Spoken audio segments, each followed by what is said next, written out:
Well, time's come for what you've been waiting 2.5 days to see, the finals of the 75th IHSA state tournament from the Assembly Hall in Champaign. You're watching the Class 3A finals feed. I'm Rob Sherrill along with Mark Massery bringing you the action, and we have a lot of great action coming up. There certainly should be tonight. That's absolutely for sure.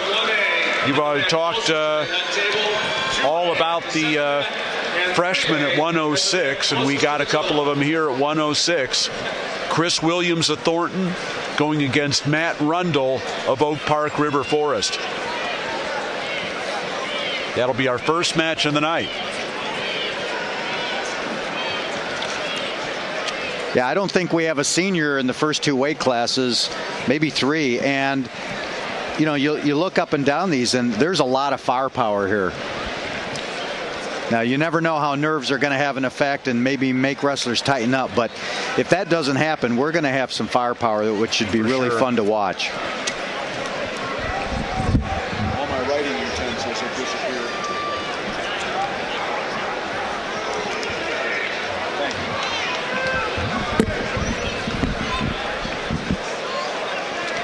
Well, we're going to get 106 off to a really interesting start, because on the bottom half of the bracket from Oak Park River Forest, we have Matt Rundell, and he is long and quick. And on the top half, we have somebody who is short and really quick, and that's Ken Williams from Thornton. Williams suffered a loss on the year in the sectional finals to Rundell, so from that standpoint, Rundell would be favored. But Williams is looking even better here than he was in the sectionals. So this will be a rematch of the De La Salle sectional final. Well, this is one of those matches. Both are quick, but Williams doubly so. Don't look away from your screen while you're watching him on his feet, because you will miss something. You might miss something even watching him. Got some news to pass along from the Iowa State tournament. Many of you remember Topher Carton, who won 2 state titles for Rock Island Dolleman in Class A before transferring across the river to wrestle for Davenport Assumption in Iowa. Carton was defeated tonight in his bid for end his career as a 4-time state champion. He lost 3-1 in the finals at 132 to Brandon Sorensen of Denver Tripoli, and that was a big match in the team race as well, because it unfortunately for Davenport Assumption, it extended Denver Tripoli's lead to 11.5 points and effectively clinched it. So for fans of Carton, sorry about that, but he didn't quite pull off a 4-time state championship. Do you recall where he's going to college? He's going to Iowa. And he wrestled this year at 132? 132. Yeah. Won, of course, here at 103 and at 119 his first 2 years of high school.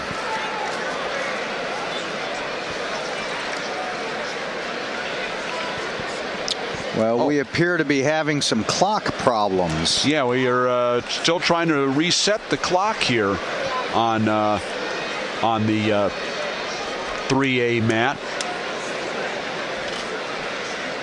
And once they get that situation squared away. I don't even see the clock for 2A unless they're using the main overhead scoring system.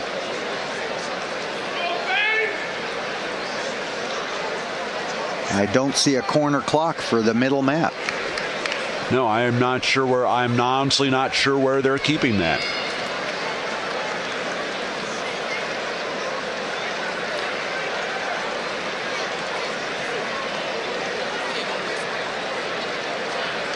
Well, the scoreboard, the timer and the scoreboard is set and ready to go for mat 1. We don't know what they're doing for mat 2 because there's nothing lit up on the overhead scoreboard. We don't see anything in the corner, and they're still trying to get the right match numbers and scores and times on the. They are now in the process of setting up the clock on the AA mat. Oh my gosh. Well, that's a little embarrassing. Just a little.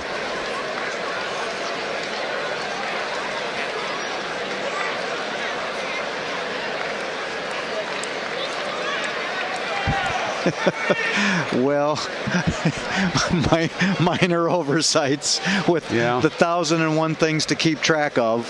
That was one thing that got missed. And there's probably more than 1,001 actually in terms of things to keep track of. And shifting from 6 mats down to 3 and getting ready for the Grand March and so forth.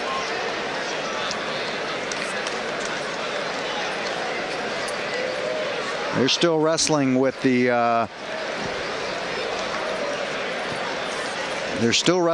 clock on both the middle and the AA and AAA mat.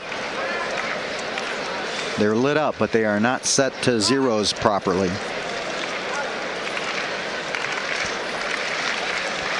And the natives are getting restless.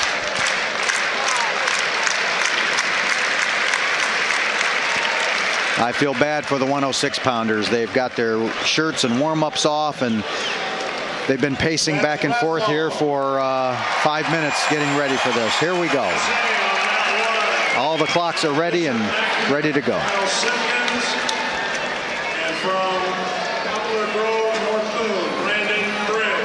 Not only do I like how quick Williams is, I like the way he changes direction so well. He'll shoot left and duck right and shoot right and duck left. He's just fun to watch. But as we said, Rundell's already gotten the better of him a week ago. Williams wants to stay out.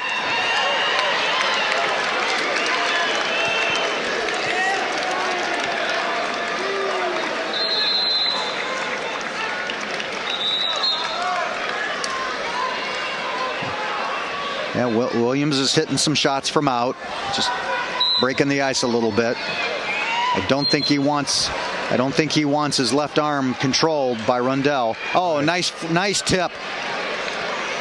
He needs to dig that left foot in and get the legs in so he can get 2. And there it is. So the first 2 points go to Chris Williams. Excellent finish, getting that leg hooked around. Rundell now hooks the leg, trying to drive into him. Still trying to get square. Well, Williams' best hope for at this point is a stalemate, because he got himself back around the corner, but he still wants to get his leg back there, and now he has it. Does have a leg in. Well, we saw how tough he was on top when he rode Cullen out for a 1-0 victory, and I don't think anybody saw that coming. They know how good he is on his feet. I don't think anyone expected him to ride Cullen for an entire period, and he did. He showed how tough he could be when he had to be. 40 seconds left in the first period. Now, Williams trying to extend and bar the arm, and Rundell stands up, and no change.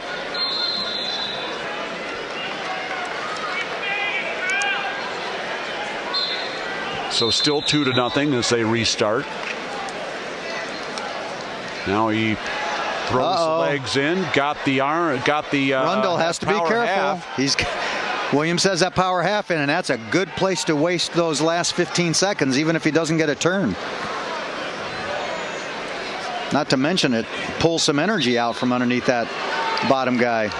So Williams tougher on top than any of us would have expected. Yeah, he's definitely showing a new angle to his wrestling that we didn't necessarily appreciate coming into the tournament.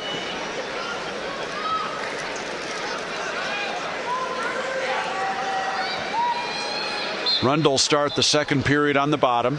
Williams leads 2-0. Someone got a caution. I'm not sure who. It looks like it's Williams.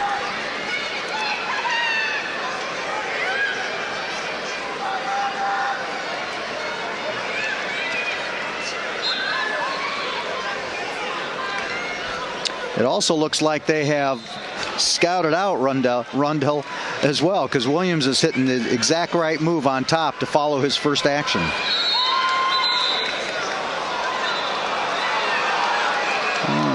And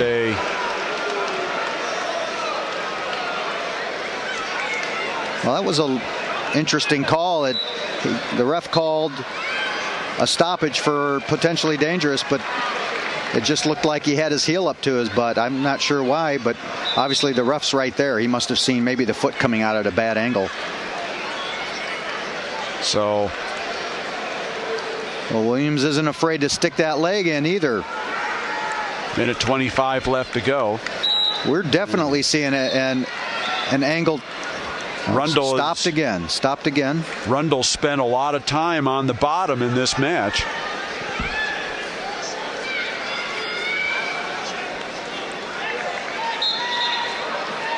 Okay, now it's time. This time it was Rundle that jumped the gun, so they've each got one caution from the mat. I tell you what, if you take Williams' skill on his feet and all of a sudden he's a guy that can ride as well, good Lord. Yeah, we'll see if that continues to be his style, over the years. And now a point to Rundle. Something illegal. Wow, we're just too far away to have seen what that was. I don't know if he got an extra hand in there for a full Nelson or what, but it's 2-1 now. Williams still has the legs in, riding parallel. Going to see what he does from there. We're down to 45 seconds in the second period. Now trying to crank a power half. Rundle's been getting high. Williams is getting too high. He's in trouble. Rundle's been. Oh, they've called another stalemate. Rundle's been ridden well over 2 minutes, and it's blood time is what's being taken for Rundle. He's been ridden well over 2 minutes of this match. Well, that was a nice little break. Not a huge break, but that was a nice little break for Williams, because he was starting to get a little too high, and Rundle had gotten an arm snuck up underneath, so that was a nice time for a break for Williams.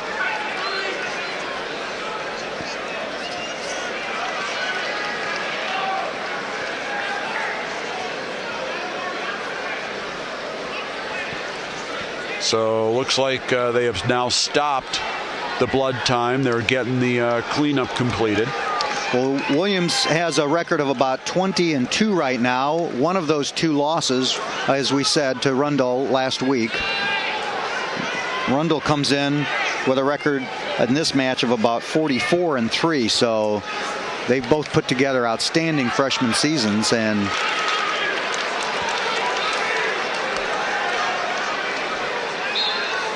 Rundle is definitely in need of an escape here in the next 30 seconds before this period runs out. Tried the sit out, and now Williams back in with the legs, trying to Turk him over. Oh. And now Rundle tries to roll through, but again Williams with the leg, down to 10 seconds. Boy, this makes Williams so tough to have the skills from his feet that he has, and to be able to ride like this. Wow, that makes for a tough competitor. Now Williams will take down with a 2-1 lead, and more blood time.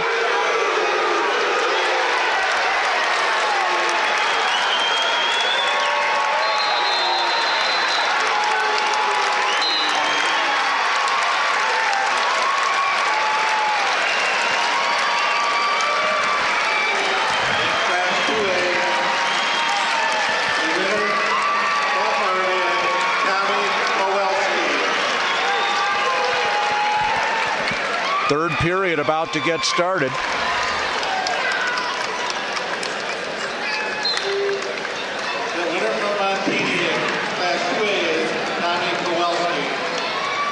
Well, and Williams is in the enviable position of not having to escape. Obviously, he'd rather escape because who wants to get pounded under there and possibly turned? But he's in an enviable position of not having to. He'll at least have to look busy as they stop stop for a stalemate. And trying for a switch here. He's close. He's close. If he can keep that, he's got Rundle's far leg snagged, so Rundle couldn't step over him. And trying to step over now. He's just about to that reversal point. He's got the ankle. Rundle wants a stalemate. They've given the reversal. Here's the reversal. So, from a team standpoint, if this holds, this lets Sandberg back into the game. Well, Williams certainly learned how to wrestle Rundle from last week's loss. We'll tell you how. We'll tell you how in a bit. 50 seconds left to go. It's 4-1 for Williams. Never expected to see this much mat time with Williams in control. And he has now ridden. He's close to being reversed. He needs to be careful and not get caught on his back. Okay, now it's 4-3. He did give up the reversal, but he bailed in time, so he wasn't caught on his back. So we'll see now. Does Rundle have a turn? Does he have a turn in him in 15 seconds? See what Rundle decides to do.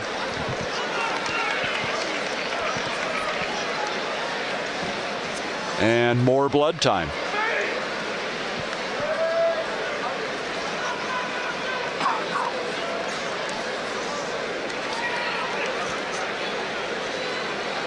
Well, it's gotten a little bit sloppier here in the third period, but that's not a big surprise. Tends to happen. Both wrestlers are a little fatigued. Now, with 17 seconds left, we'll see what Rundle tries. Now down to 15 seconds. He's definitely left. looking for a crank. He's got what he wants in there. I don't know if he'll be able to finish it. Doesn't look like he will. 3, 2, 1, and Chris Williams of Thornton is your state champion by a score of 4-3. Well, Thornton has had a lot of state champions over the years, but I don't know how long it's been since they've had one, but that is an outstanding young wrestler with a lot of years ahead of him. Both of those guys, both being freshmen. So 4-3 is the final, and quite a performance on top by Williams. He rode Rundle for more than half of that match, and here as we are at 112. That is the surprise of the tournament to me, the fact that match went that much time on the mat. This bout between two guys that know each other pretty well. This is Mark Duda of Marist in the red, and Jordan Northrup of Harlem in the orange.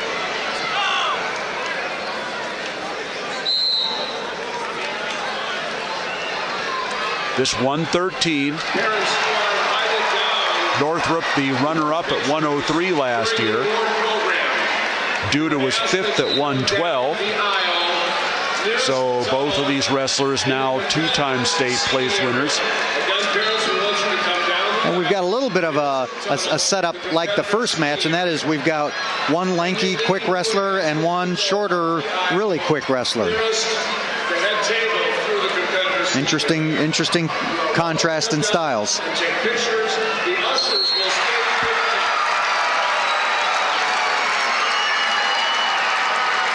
These wrestlers have met twice this year, and they have split. That certainly makes for a compelling matchup, doesn't it? Might also make for a little bit of a conservative first period. Northrup pinned Duda at the Dvorak. Duda came back and beat him at the Lincoln Way East tournament. Both close bouts. Fall the first time, 6-4 the second. So award winners, all award winners for 106 pounds, please we're definitely seeing some of the conservative feeling out going on here. Northrop's gotten a couple of quick, deep shots off, but nothing that got close to scoring.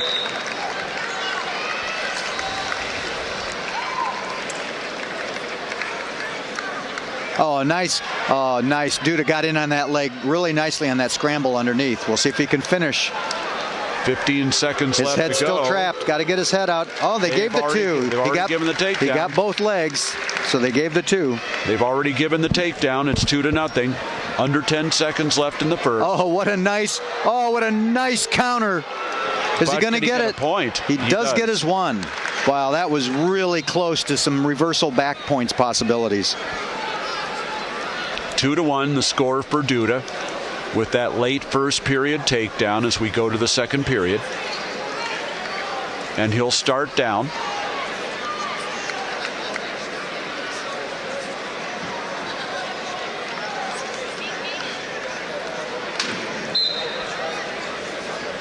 Duda trying to get to his feet. And Northrop throws the leg in. Stalemate is called.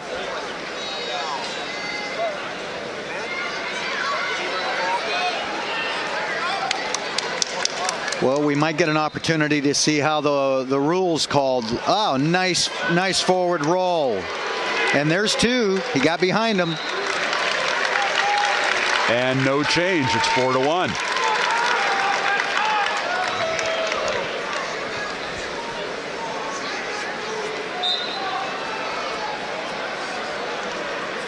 Pretty much cuts him loose, so now it's 4-2. By not going into this unofficially, Oak Park River Forest led Carl Sandburg by half a point. 77.5 to 77. Marist third at 73. If Marist wins this match, then we're going to have three teams within half a point after two matches. Missed opportunity for Oak Park there at 103. Opens the door for Carl Sandburg potentially with two finalists left. Well, maybe some point in the future they'll start doing both championships, team and tournament. Well, with team races like this, it would certainly be nice. Anyway, it is stalemate there with 55 left in the second period. Duda with the takedown in the first, the reversal here in the second leads 4-2. Well, I think Duda should keep firing away. I don't think it suits him to be too cautious here. Oh, nice inside trip. Can he finish? Nice inside trip by Northrop. Trying to work. He's across. in on tight. He finishes. Boy, that was a nice shot and a nice finish off that scramble. 4-4 with 24 seconds left in the second period, and we'll see if Northrop tries to freeze him out here for the final 20 seconds or not. Yeah, I felt like Duda needed to get after Northrop. I don't think he wants to, as long as Northrop is, I don't think he wants to hang around and let him get his shots off.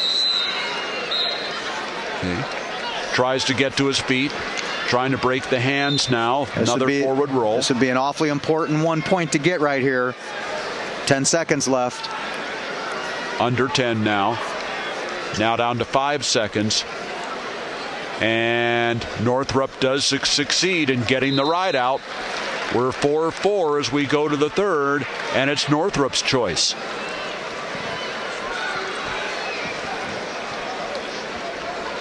Duda says, I want him up, and for the first time, Northrop leads. It's 5-4.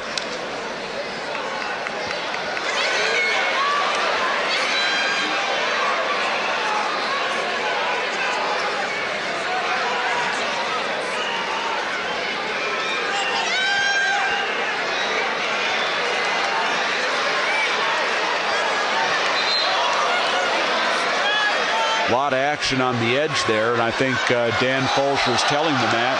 Let's work in the center.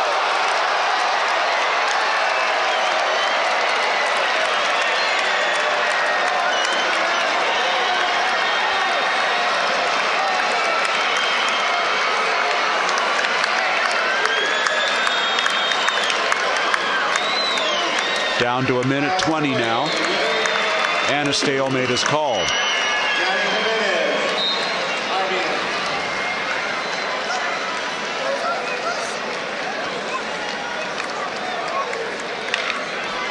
Northrop looking for another inside trip, but it wasn't there. But Duda's down to a minute.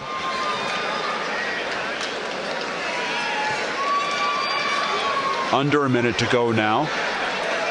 Duda trying drop down to a duck. There was a flurry of activity on 2A that determined the title. With 5 seconds left, we're going to have to see if the same thing happens here. Duda's he twisted a left ankle. He is not feeling good right now. Not looking good.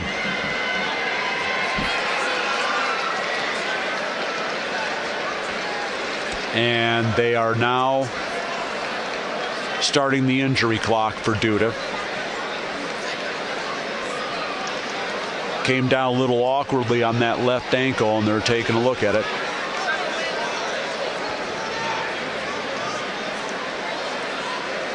Jordan Northrop trailed most of the first 2 periods, but that takedown near the end of the second period, and now the escape at the to start the third, has given him his first lead of the match.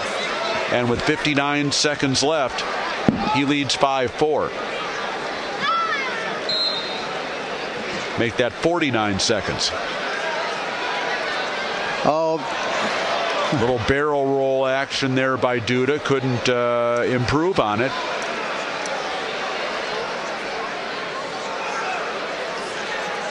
Well, Northrop is using his length to good efficiency there. And almost a drag attempt was successful for Duda, but 29 seconds left on the restart.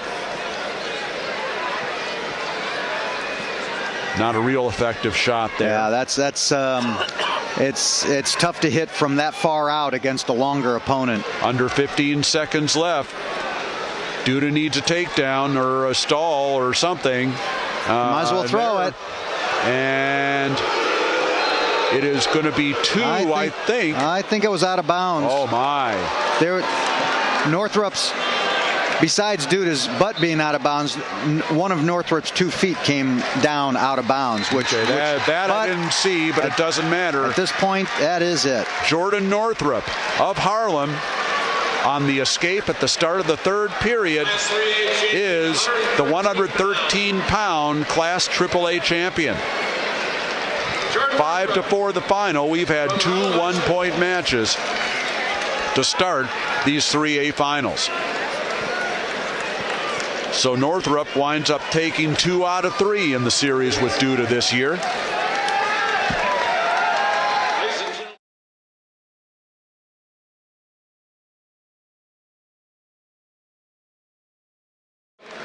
Actually, we've been given the signal. We can continue with our commentary during the awards ceremony here.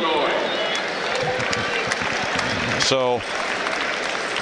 Well, you know what? Oh, I'm sorry about that. You know what? Kind of interesting. We've got a 120-pound weight class coming up. This could arguably be the best weight class in terms of talent across all 3 school classifications. Probably true. Could we have 2 defending champion battles coming up? One of them in our division between Jared Cortez of Glenbard North. He'll be wearing the gray and gold singlet. And Sebastian Piquet of Carl Sandburg. They were the 112-pound state champions in the upper 2 classifications last year. Cortez, of course, was the 2A state champion at Marmion. And Piquet was a 3A state champion at Hinsdale South. So both of them are at different schools. And of course, then we have, as we had Cortez moving up in AA, we have Matt Gorelli of Fenwick moving down. He was a 103-pound state champion last year, going against Kevon Powell of Montini, 103-pound state champion 2 years ago. So a pair of defending champion matchups in our top 2 classes. And then in Class A, we have a defending champion as well. That's right. Trent, actually, Josh Albert. That's right. That's right. In fact, right, Josh Albert from Dakota. So out of 6 finalists in this weight class, there are 5 defending champions. That is that is pretty amazing. That's some real depth across the board. 6 pounds in 6th place, David Casper from Chicago Marist. In 5th place, Bobby Alexander from Hoffman Estates Conan. In 4th place, Mike Cullen from Cary Grove. In 3rd place, Brian Rossi from Lockport. In 2nd place, Matthew Rundell from Oak Park River Forest. In the 2012 giving the 3A awards right now. Chris Williams, a freshman from Harvey Thornton with a record of 21-2.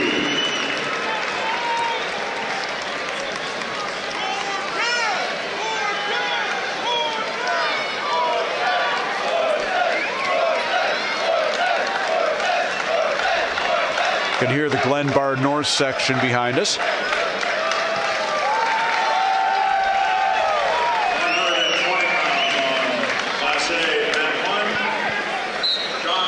And these 2 are buddies, I understand. They've Cortez and Piquet, I understand they're buddies up until 10 minutes ago, and they'll be buddies 10 minutes after this match is over, but not right now.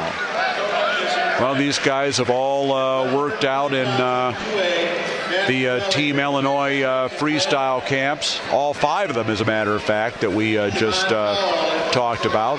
So they all know each other very well. Class 3A, red on the scoreboard will be Jared Cortez of Glenbard North. Green on the scoreboard will be Sebastian Piquet of Sandwich. And Cortez in on the double leg, gets the takedown. Cortez, a sophomore, could be on track to be a 4-time state champion if he carries on here. And Piquet, a junior, won last year after not placing as a freshman. And Cortez is sneaky tough from on top, isn't he? 3 on the tilt makes it 5-0, and they go out of bounds with 45 seconds left in the first period. I believe Jared Cortez was on a junior national team this year that wrestled in the Pan Am Games. He's been busy all summer. 13-pound award winners, please report to the awards area and take a seat at this time.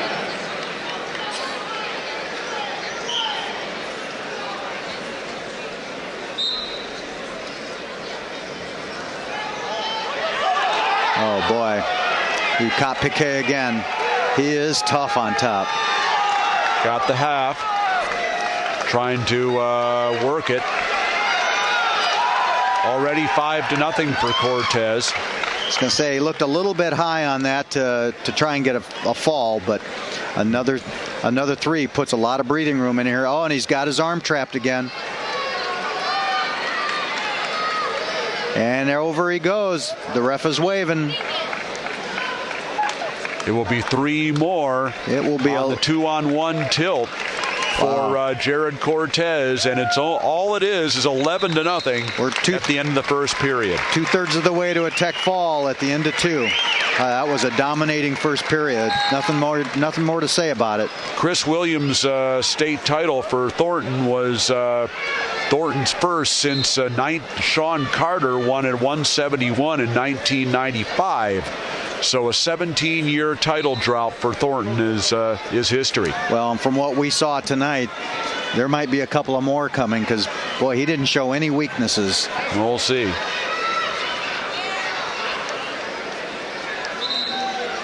Piquet up to his feet, unable to get out. We've just started the second period. Takedown and 3 tilts by Jared Cortez in the first period. He leads 11-0, and a caution against Cortez.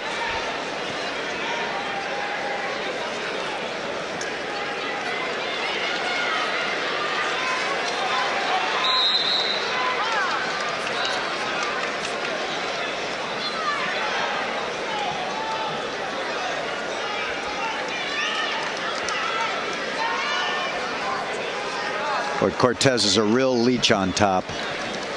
It doesn't look like Piquet feels like he has anywhere to turn. Down to 1:20 left in the second period, and hasn't been able to work anything new, but still leads 11-0.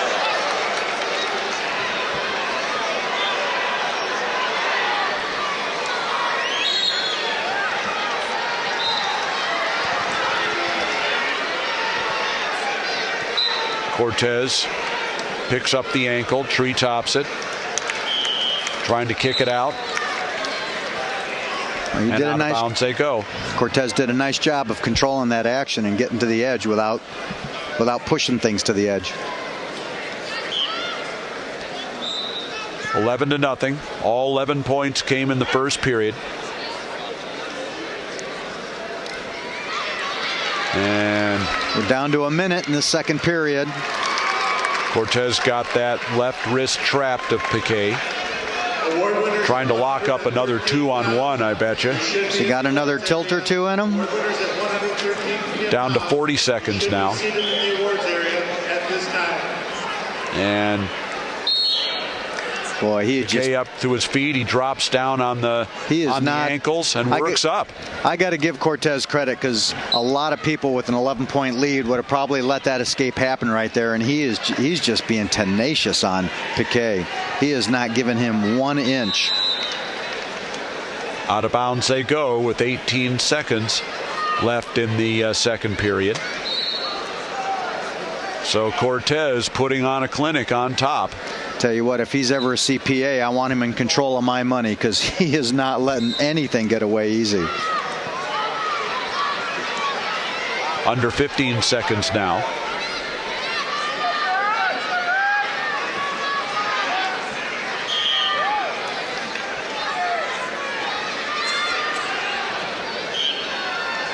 And the second period is over. Piquet has just about been out a couple of times, and now Cortez takes neutral to start the third. Piquet just about out a couple of times, but that was really impressive. I tell you what, if Cortez is thinking, I want college coaches to know I can ride, he just made his case. Sure. It was 11 points in the first period was really impressive, and quite honestly, that second period of riding was just as impressive. Not flashy, but just as impressive. Haven't had a score since the first period. They go off the edge. Minute 16 left. Been 11-0 for a while.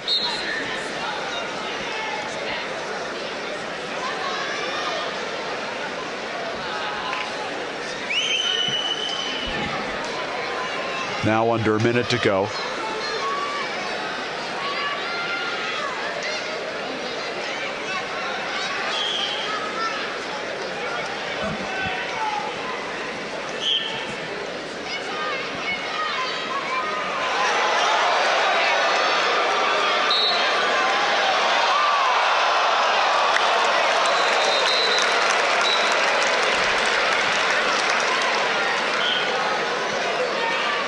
.36 seconds left, and it looks like Cortez is working on a contact.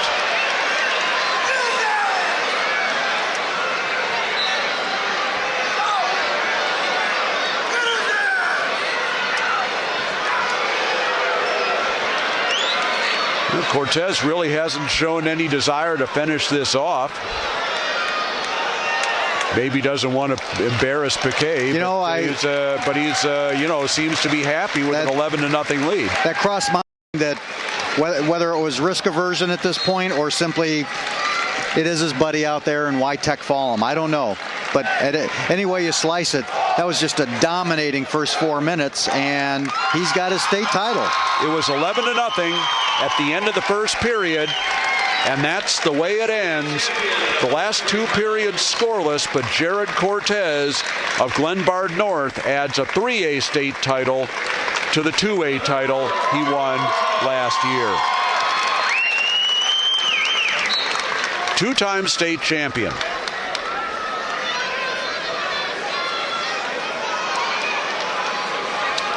Now we come to 126 pounds. And a wrestler who hasn't won a state title in 3 years, Eddie Clamara of Providence, trying to make it 2.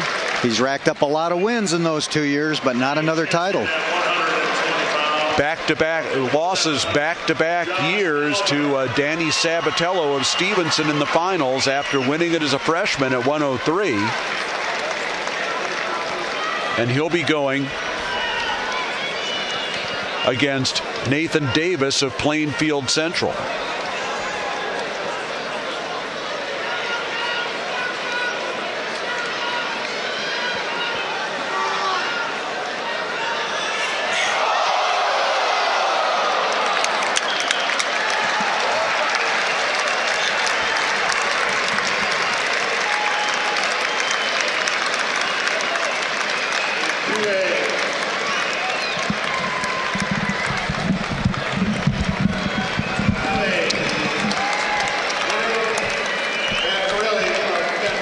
The 2A title, as we talked about earlier, went to Matt Gorelli of Fenwick.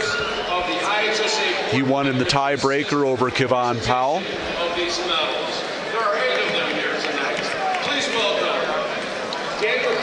So we're going to have awards here once again.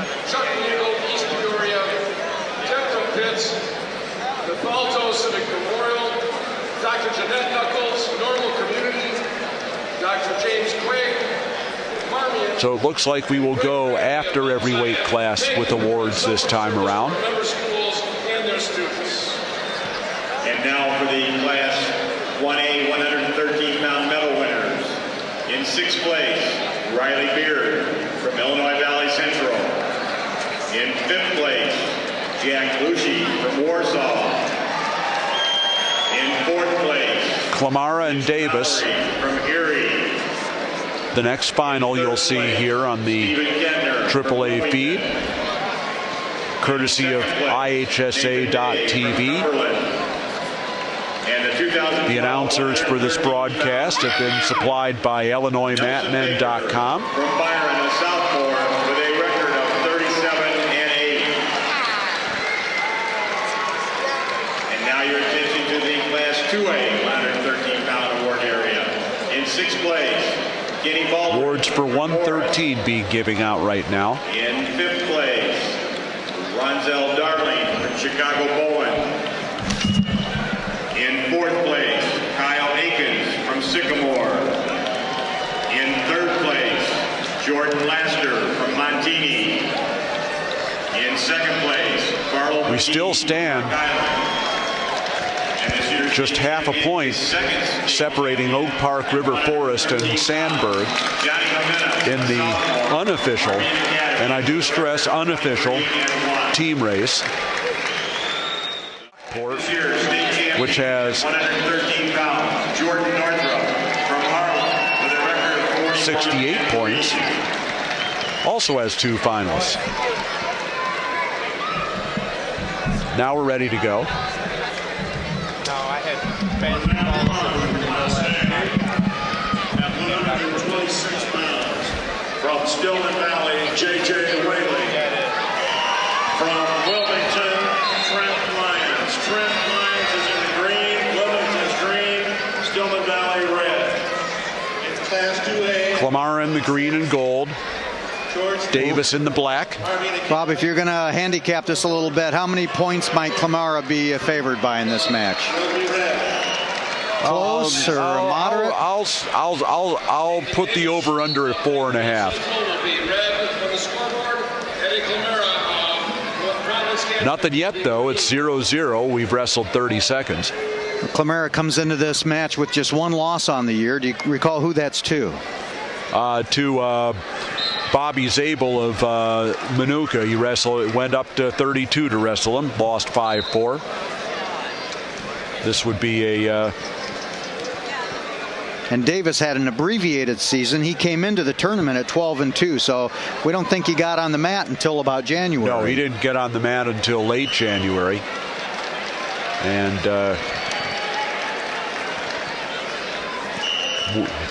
big win, of course, over Spraggins last night in the semifinals.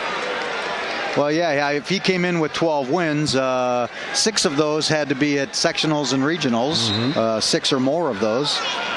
Davis was 5th in the state at 103 as a sophomore.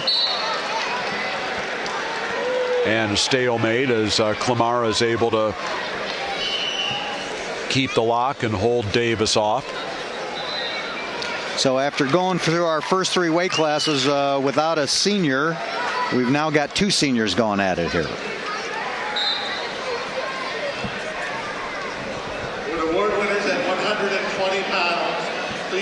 Klimara, of course, was a state champion as a freshman. Runner-up to Dan Sabatello of Stevenson the past 2 years. At 119 and at 125. Here he is in the finals at 126. So in 4 years, he's probably had, what, about 6 or 7 losses?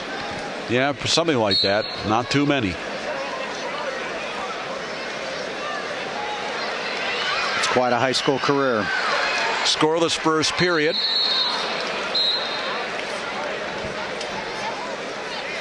Klimara will start down. Sure to join us on IHSA.TV next week for the dual state tournament. That'll start at 9 in the morning. We'll be with you all day long. Andre Morgan and I will be doing the 3A feed for that tournament from the U.S. Cellular Coliseum in Bloomington. And if you're tired of listening to us, drive on down to Bloomington and capture it for yourself.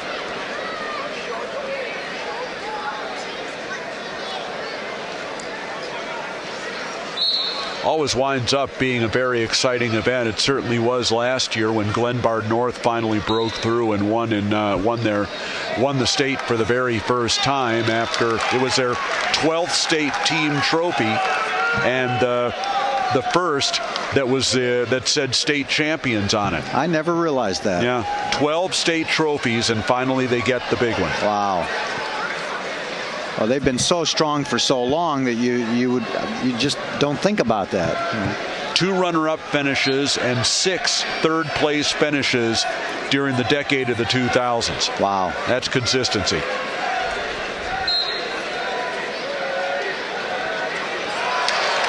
Always ran into that one team they couldn't beat until last year.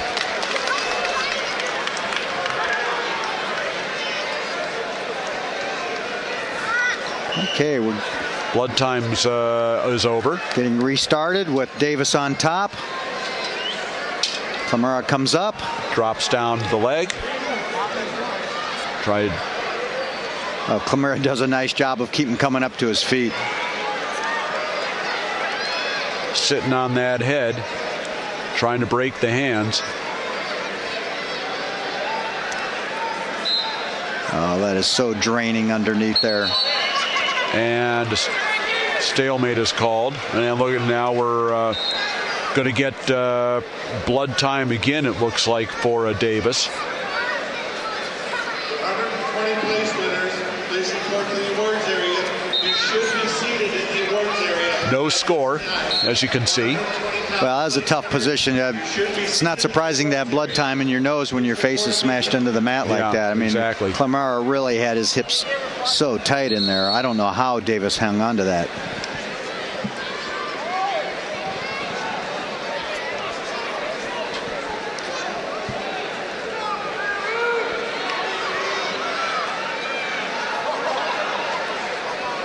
Well, while we're doing blood time here, Rob, I'm going to toot your horn a little bit for the fans out there. Rob did rankings before this tournament got started. They're on the front page of Illinois Mat Men, by the way, if you want to take a look. Sorry, Mark. Go ahead. And Rob got 24 of the 28 finalists correct in terms of who you've got.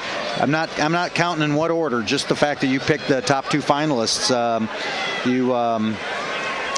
You missed one at 06, and you missed one at this weight, 126, and you miss at the next weight. But boy, you're really solid. Starting at 45, you got them all right. Well, that's every once in a while, all the research does some good. Now Klimara is out. Runs out of the grasp of Davis. It's 1-0. And just for all the people listening out there, if I got the numbers wrong, don't complain to me about it. Just write Rob. Send him an email if I got it wrong. Or better yet, send it to Andre. Yeah. He loves those emails. You betcha. So 1-0 for Klimara. Now trying to spin behind. And he's got it. Got the snap and spin. That was a nice shot, nice finish. Slow motion spin, but it's just as effective. It's 3-0. You could see Klimara was really getting antsy at the pace of the match with all the blood time. He's got way too much. He's got way too much energy out there, and pent up energy. Yeah, he is kind of perpetual motion, and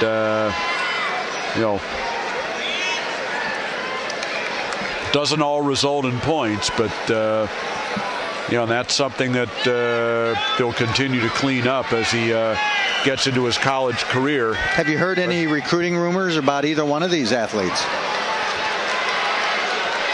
Not particularly.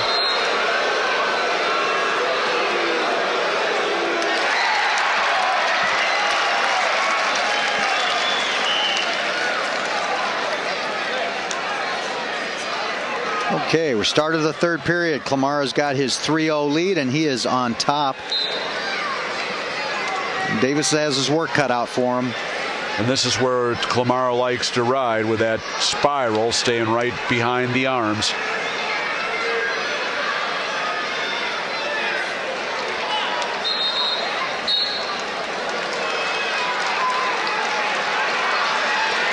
Klimara hasn't won a state title since 2009 when he was a freshman. Runner-up to Sabatello of Stevenson the last 2 years, trying to lock up a second state title. 4-time finalist. Boy, that's rare company. That is really rare company.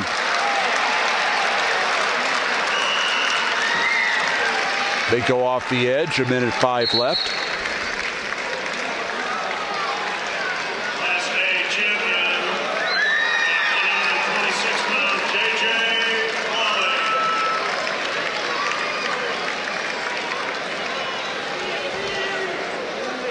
Now under a minute to go.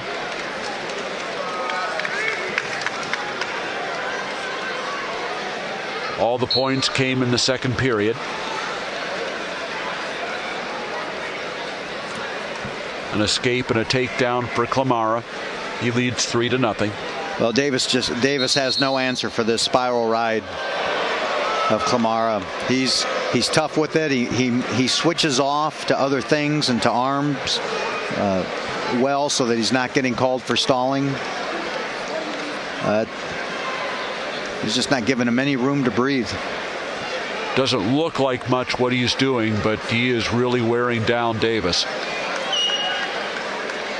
Just staying behind those arms like he does so often, and just runs him off with 9 seconds left to go.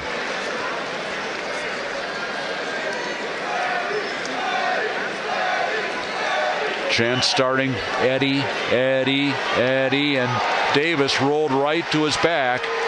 He'll finish his career with a count, and 3 on the near fall, makes the final 6-0, and Eddie Klimara of Providence finishes his career as a 2-time state champion. Well, I was glad to see Davis throw that at the end there. I mean, what's the point of losing 3-0 versus 6-0? I'm glad to see that he threw it and see what would happen. But nice job by Klamar. It really controlled the action. So 126 is in the books. Watching this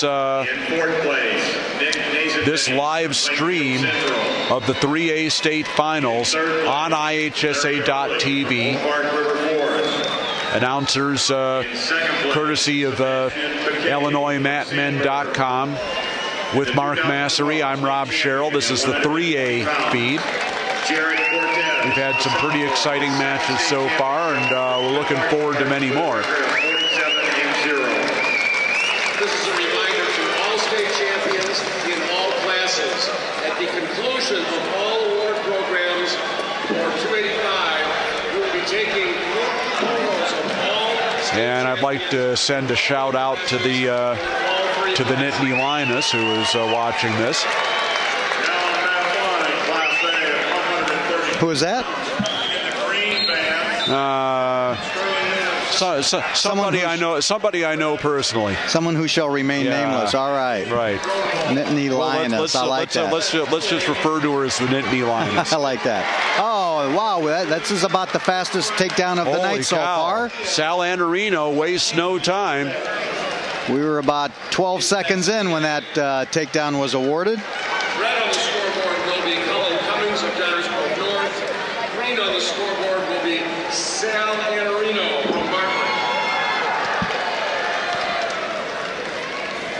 Anarino came into this tournament with 3 losses, and he's done a great job here. And Cummings came in with 2 losses and upset one of the favorites along the way. So they both earned their way here, that's for sure. In fact, Anarino has had all major decisions up till this point. He's really been dominant so far in this weight class. Exactly. Both these guys have sort of had their ups and downs throughout the year, and that's just a testament to the balance of this weight class throughout the year.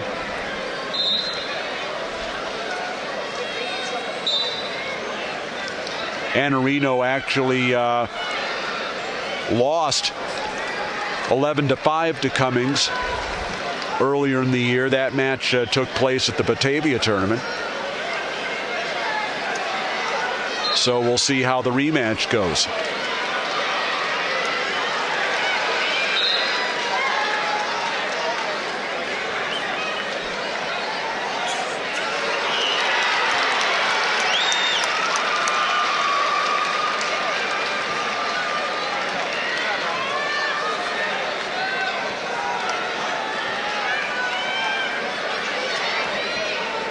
With award winners at 126 pounds, please report to the awards area and take a seat in the awards area. Well, Cummings was just about out, but couldn't get that last oomph to break the hands, and they called a stalemate. Right.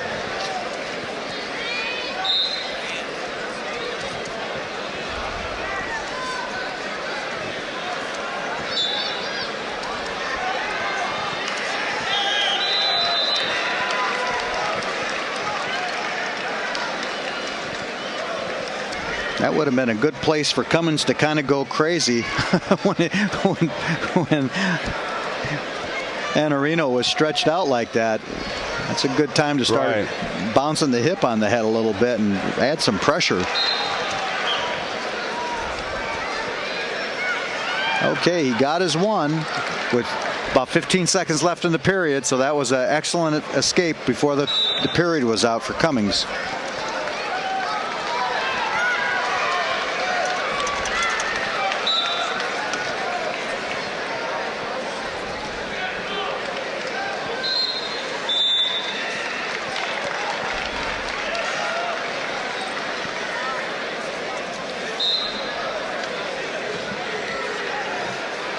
Getting started with the second period here.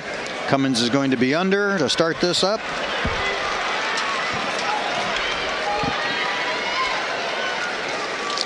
So 2-1 for Sal Anarino of Bartlett. as the second period begins.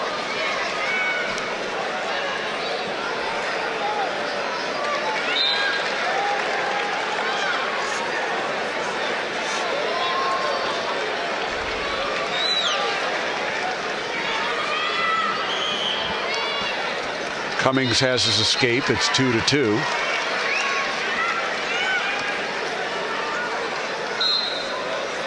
These two met, as I said previously, in the finals of the Batavia tournament almost exactly a month ago. Cummings won 11-5, and he's trying to take his first lead, trying to walk around.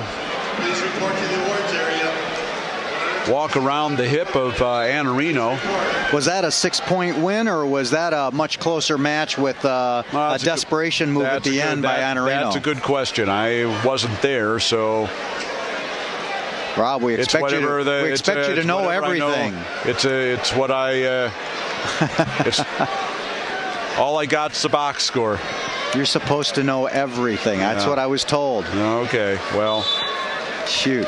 Something has to make up for me. One of us was misinformed.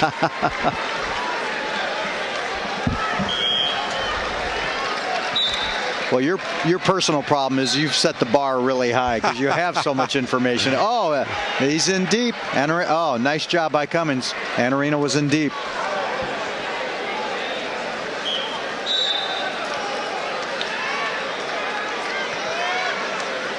These two do look like they've wrestled each other before. Oh, yeah. 2-2 the score, as you can see. Annarino will have his choice for the third period. So it may not be 2-2 very long.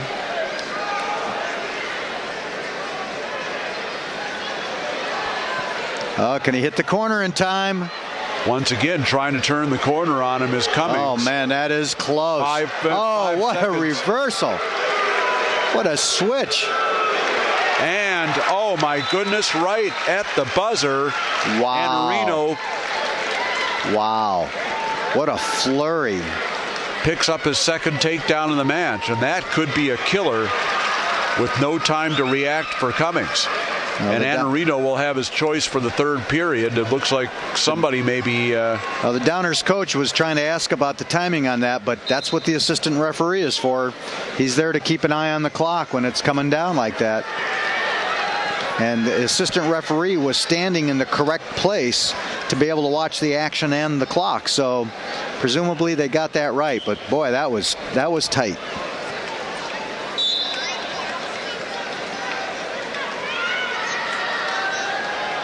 All award winners at 126 pounds should be seated in the awards area by this time.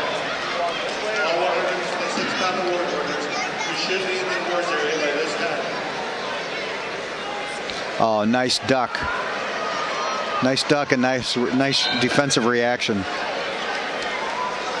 Well, that whizzer, he's really cranking on that whizzer, Cummings is. Annarino did get his escape. It's 5-2. Well, if Annarino's in trouble right now because with 1:20 left, he either needs a takedown and a tilt, or he needs two takedowns, and I don't see that happening with as much trouble as both of these guys have had scoring on each other. Shot from a long way away by Annarino. Blocked easily by Cummings, and now he's trying to throw him by. I don't know how Annarino keeps that right arm on the leg like that when he's all stretched out. Oh, and almost a cross ankle pick there by Cummings. Annarino must have an awfully strong shoulder and grip. I don't know. Oh, another scramble. Boy, that's how the last one went out. Cummings shot, and Annarino scrambled for the takedown. Boy, just as Cummings was about to spin behind, boy, Annarino just got those hips out of there in a hurry. No points, but boy, he can scramble quick when he needs to. Could have been 5-4. But Cummings keeps coming. Gotta love that, seeing that. We're down to 25 seconds.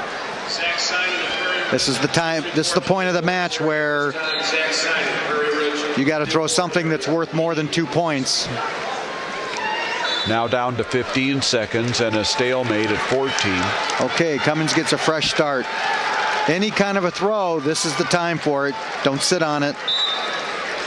Lock and go. Yeah, I don't know that he really has a throw in the arsenal, but well, not from there. Anarino did a good job of putting himself in a position to chew up that time. And Sal Anarino of Bartlett becomes his school's first state champion and gets a little revenge for the Batavia tournament loss. He wins it 5-2. First state title for Bartlett, huh? That's great. 2A, the champion from Carbondale, St. Richards.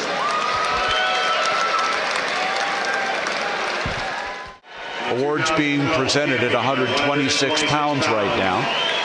David Pierce, a senior from the Belleville Civic Memorial with a record of Our next match 6-2. on the AAA mat will feature a wrestler with a lot of state tournament experience, Kyle Langendorfer of Lincoln Way East. John Marmaleo from Clinbard North. Fifth in the state as a freshman. Fifth place, Juwan Edmond. State runner-up last year.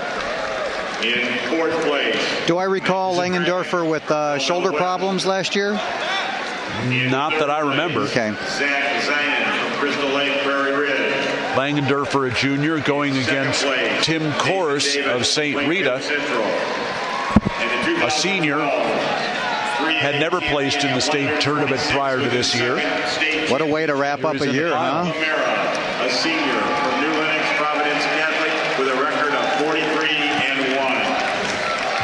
Yeah, Kors upset one of the favorites in the semifinals to get into the finals. He beat Matt Ornoff, who was undefeated. He beat him in overtime. So here he is after never having placed. That's a heck of a way. The ushers of security to have them removed. This is very dangerous for our athletes and our coaches. Thank you. On mat 1 in Class A, 138 pounds, from Leroy, Justin Myers. In the red bands, in the green bands. Langendorfer doesn't waste much time getting after it, does he? No, he doesn't. He's fun. Clayton Lutzow from Langendorfer has beaten Kors twice this year. and Angelo Silvestro from Parmian will be wearing the red bands. Both of those came fairly early in the season. Red on the scoreboard will be Tim Corsing of Right. St. Rita. Of course. Green on the scoreboard will Kors certainly is peaking at the right time. East. in Take his- that back. One of them was at the Lincoln Way East tournament.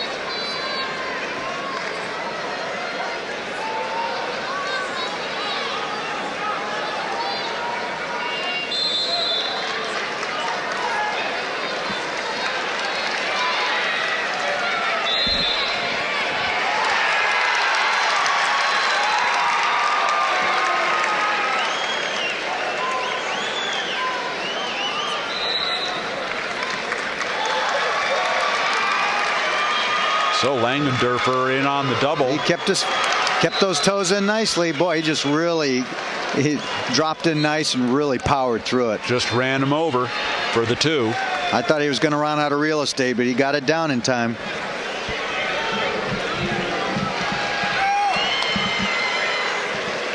So the first 2 points go to Langendorfer. Well, you did have Langendorfer ranked second coming into this weight class, and he was ranked second to the Mundelein wrestler that Kors beat in the semis. So they both earned their way there here, that's for sure.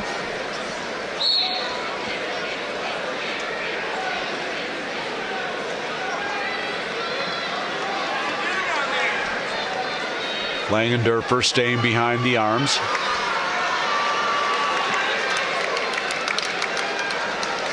Working a spiral. Now trying to power the far arm. And Kors is out. A reminder to our parents who would like to take pictures of the award stands. Shot from a long way away by Kors.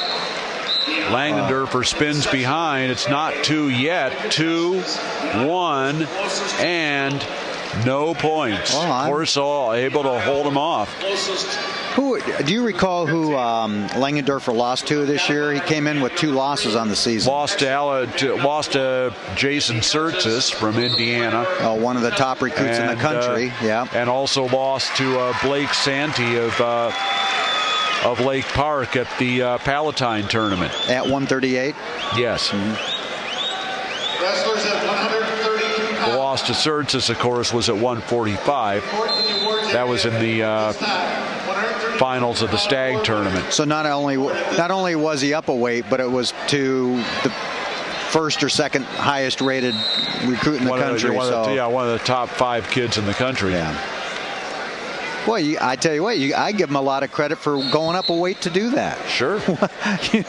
He could have just stayed put at his normal weight and not faced somebody that tough. He didn't. Of course, although he did wrestle 145 for the first month of the season. The Palatine tournament was the first event he came down for.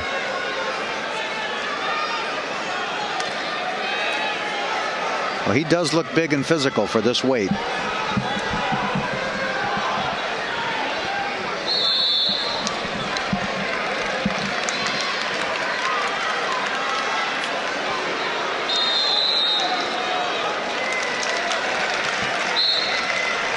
I thought he was a little longer and leaner, so right. Either he put on some muscle over the offseason or I'm just remembering wrong. I think that's the case. It does tend to happen to young men at age 16 and 17, but he really looks physical this year.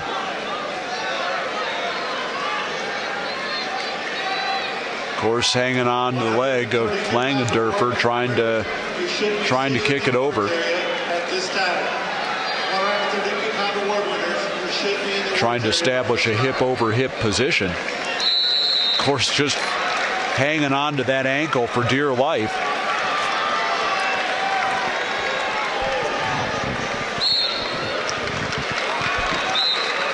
And now he has the 2. It's 5-1. 20 seconds left in the second period. Now Langendorfer with the legs in. Trying to work a power half, and he got a little sloppy with it. And is it going to be 1?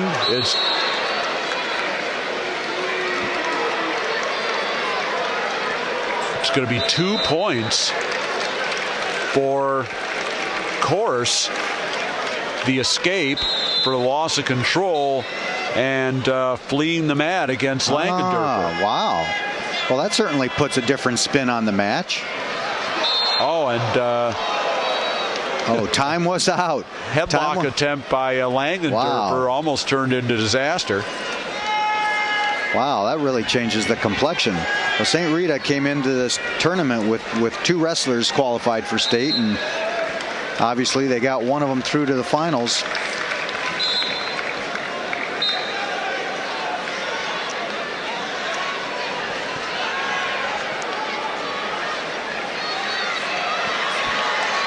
So that escape and penalty changed things around a little bit.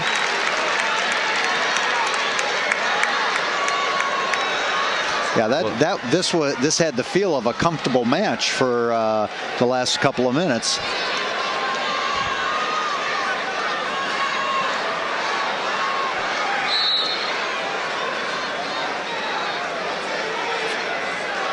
Langendorfer not really sure what to do here. I think Langendorfer just got caught in the nose by Course's head. Yeah, I don't know what.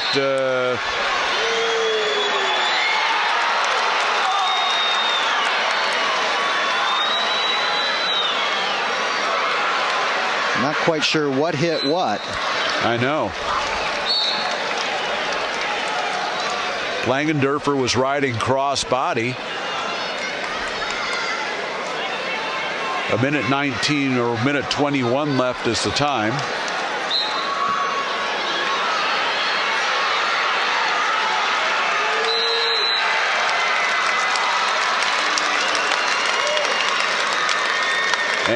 and apparently nothing. Will we start? Okay. So Langendorfer brings course back down. Tell you what, that was well, you need to be careful considering we've had at least 2, maybe 3 wrestlers lose matches this weekend from bringing their opponent down too hard, who could then not continue. That was close. Down to 50 seconds now.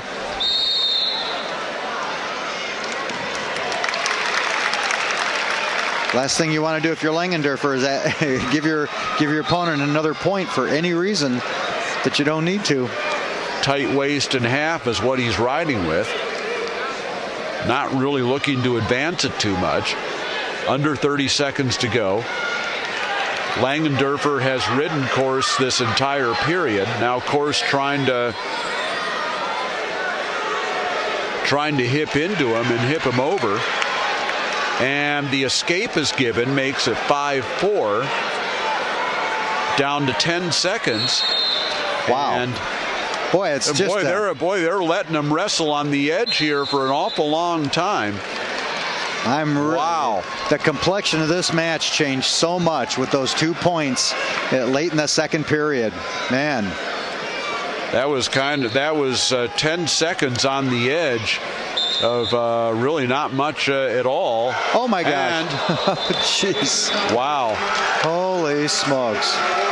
What a crazy match. Damage control mode almost wound up being damage. But Kyle Langendorfer of Lincoln Way East is your state champion by a score of 5-4. Well, he's not going to be happy with the style points, but he's sure going to be happy with the win. Yeah, no kidding. Nobody's going to remember those style points half an hour or a day from now. Sal Anarino, a junior from Bartlett, with a record of 39-3. So it's on to 145. 145 pounds. Brill against Moylan. The red bands. It was a 1-point match last week in favor of Brill. We'll see what happens this time. Well, Brill really came out firing last week, and he really pushed the action, but Moylan is so tough to score on, and like you say, that match wound up coming down to 1 takedown between the 2 of them. Brill runs in on a double. He's got such strong hips there. He's just long enough. I mean, he's not so long he doesn't have power. I'm talking about Moylan, but he's got enough length to go with that strength that it really makes it hard to lift those hips. He knows just how to use that gravity. Oh, Brill got it up nice. That's a tough body lock that Moylan has on him, though. That's hard to finish from there. Even though he doesn't have an arm trap, that's really hard to finish. Not a lot of guys are successful shooting from way far away like that, but now Moylan has an arm. Now Moylan got an arm trapped in there. That's the time to give it up. Evidently Brill's been successful at it.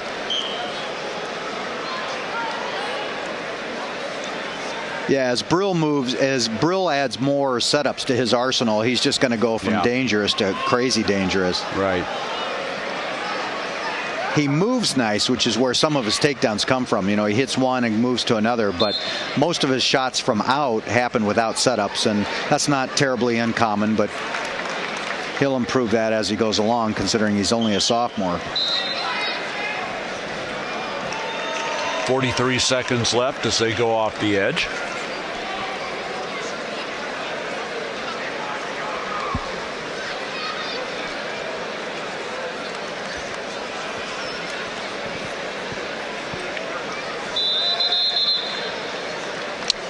And quick blood time stop for Moylan.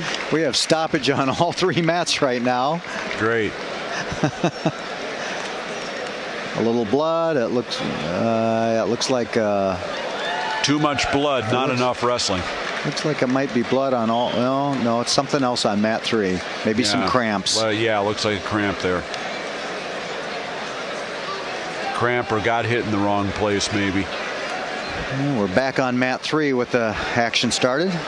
Boy, Brill does such a good job of making you nervous and jump around. His motion and his stops and starts and head and hand motion is just so hard to deal with. Now there's the attempt at a cement job, but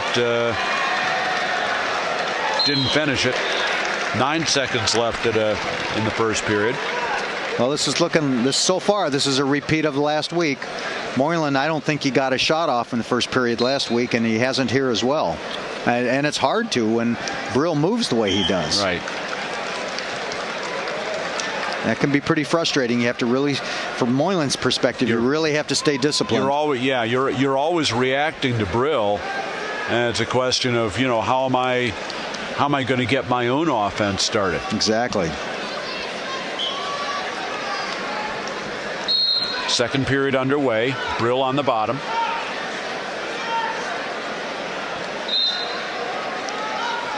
See whether Moylan tries to break him down at all. Well, this could be Moylan's best. This could be Moylan's best opportunity to actually win the match. Is to ride out Brill.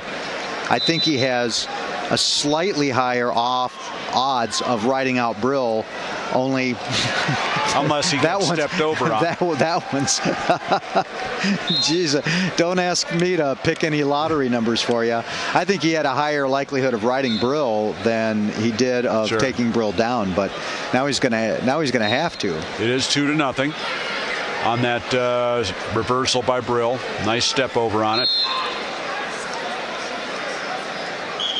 And they go out of bounds with 1:06 to go.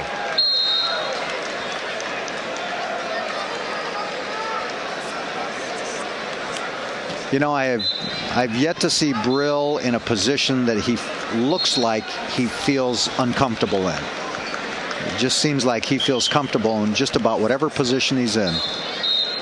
Seems very confident, even when he'll keep taking those out of left field shots. I mean, it doesn't almost doesn't bother him that he's that he's not finishing them the majority of the time against a wrestler of the the caliber of Moylan.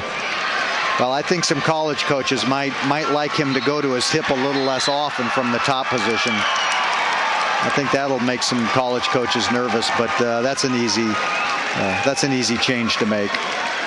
The escape for Moylan now makes it 2-1, so he's only given up the net 1 point. Yeah, that was a pretty critical for escape for Moylan to get there. Under 30 seconds to go. And another attempt at a cement job, but doesn't walk around to the side to try and finish it. Yeah, evidently Moylan's felt that a few times and knows how to go with it. Right. Oh, he's in deep. This time he gets in on the leg. Those are awfully heavy hips that Moylan has. Down to 10 seconds, and looks like he's succeeded in getting the stalemate, and he has. Boy, some guys just know how to take. If Moylan weighs 150 pounds right now, he knows just how to take and get about 130 of that 150 going right through that hip bone and put it on top of the opponent's neck. It's awfully hard to lift it. Well, now we'll see what happens, what Brill tries to do. In the awards area by this time. 138-pound award winners. You should be in the awards area by now. Moylan is on the bottom. He can tie it with an escape. Brill, oh my, that Brill tried a little suicide thing there. That sure seems dangerous to try at this stage of the match. Sure does. But he got away with it. His coaches might be thinking the same thing. And now too. he's trying the same thing. Oh Lord. Well, it's 2 suicides by Brill. Nothing if not entertaining, that's for sure. For sure. Wow. If you know you're good, I guess you think the worst that happens is you come right back out on top and try it again. Well, the other thing is that, you know, if something goofy happened, he's still got over a minute to make Right. it good, as opposed to trying that with 15 seconds left. Might get a little more conservative here now that we're down to a minute to go. Now we'll see if he can get the ride out. 55 seconds left to go. And now there he is. He's on his hip there. That's not a great place to be, but he came out of it okay.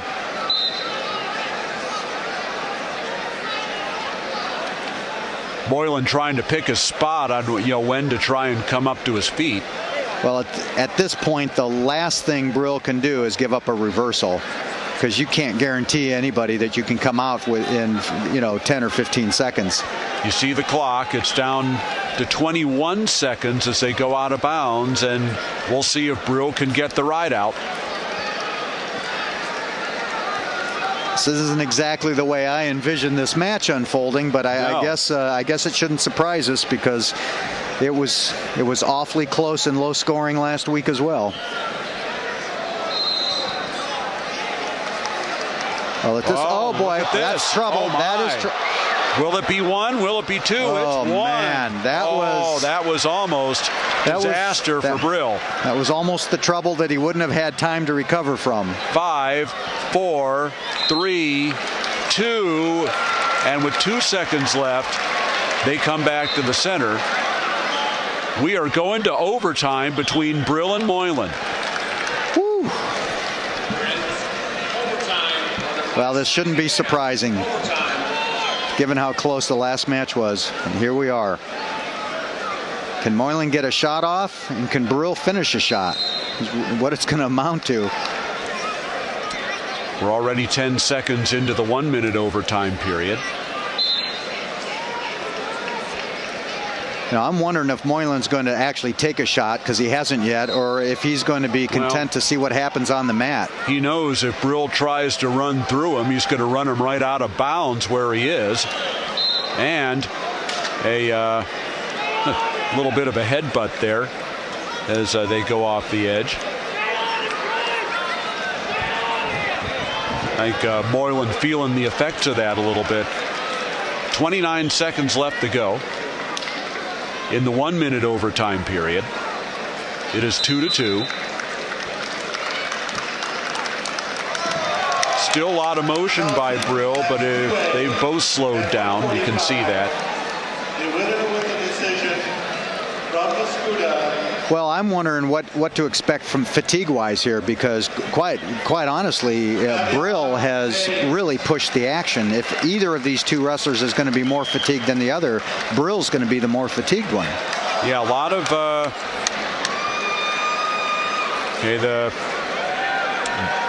the coin toss went to Brill. He's going to start down. See if Moylan can ride him for 30 seconds.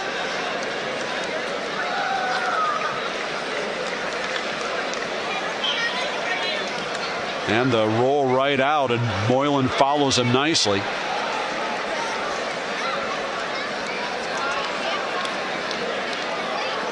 Under 20 seconds. Brill needs to come up. He needs more elevation before he hits that roll. He's doing it from too low of a position and doesn't have enough momentum with it. Now under 10 seconds left to go. And it's looking. And, well, if that had happened inbounds, yep, would have been interesting, but it didn't. Well, 6 seconds left. He got his hips nice and high on that one before he hit it. But that's costly, having that happen over on the edge. And now only 6 seconds that Moylan has to hang on that ankle, and he's going to get the ride out. So, does he try to ride him, or does he cut him loose right now? Kevin Moylan is an escape away from possibly a state championship, and quite an upset. Up to his feet. Oh boy. Wow. Up to his feet, trying to run out of it.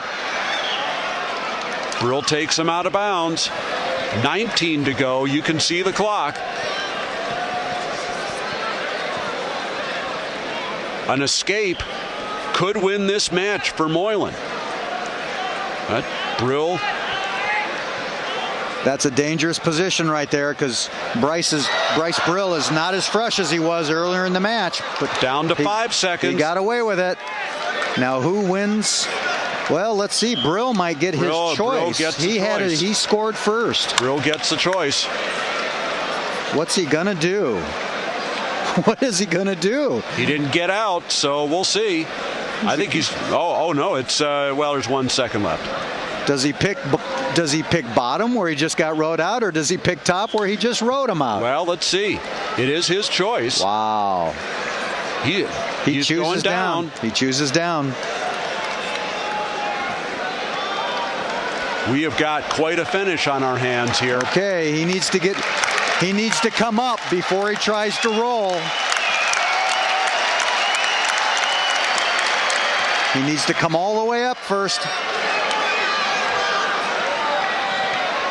Oh, he's got his leg trapped, though. He's got his leg trapped. Which he does not do. Oh, but he picked a hill. He picked a hill. He needs to get his hip out to the side. Break the lock. Down to 13 seconds. Man. He is not breaking the lock. He needs to slide his hip out.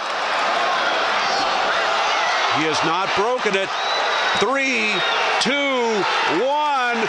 What an upset! What a at match! 145. What a match! In the ultimate tiebreaker, Kevin Moylan of Stagg gets the ride out and the state championship.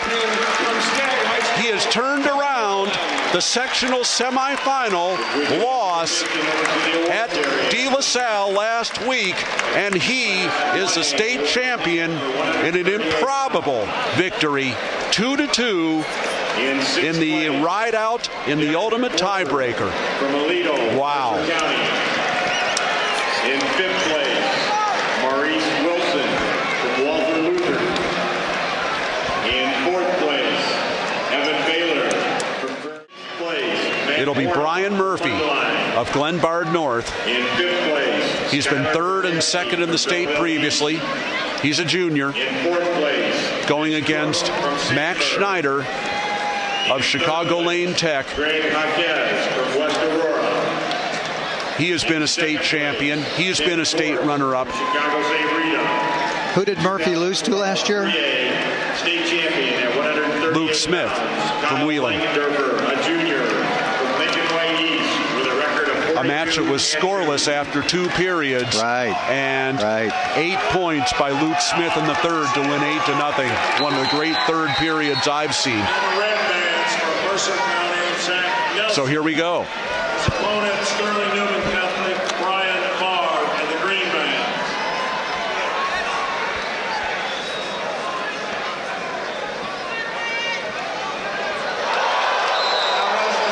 And nice little inside pick. Well, Murphy got to see one of Schneider's favorite moves, and it didn't do him any harm with the with the edge of the mat there. And in the 3A match,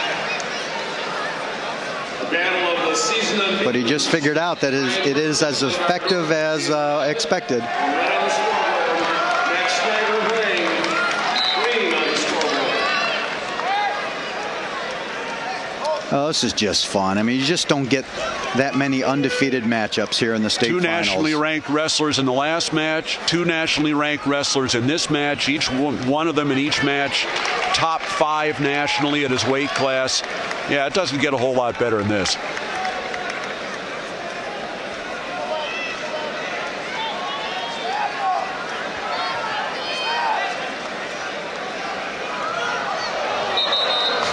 Boy, these are 2 quick athletes. Yeah. Oh, man, they are both quick.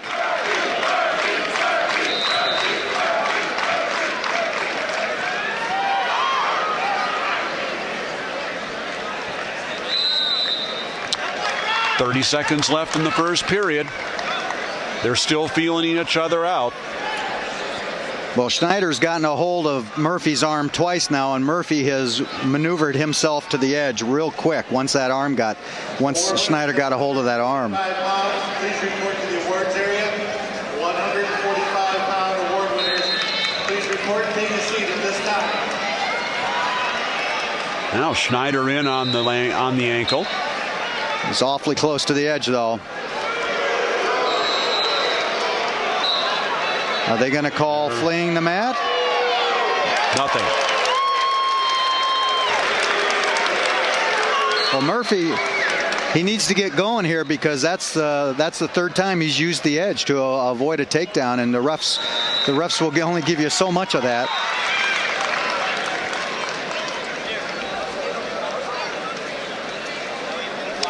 Murphy will start down. Well, you got to think no takedown in the first period is to Murphy's advantage. I mean, I think most people figure he's the better mat wrestler. Well, we will find out. Murphy out easily. It's 1-0.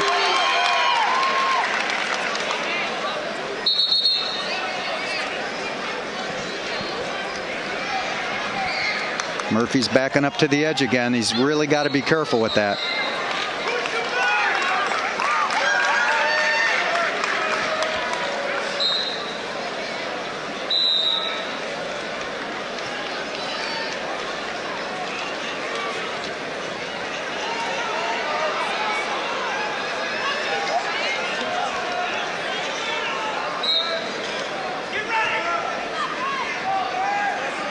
Boy, you just people are almost holding their breath here, waiting for some flurry to happen. Murphy able to circle in this time.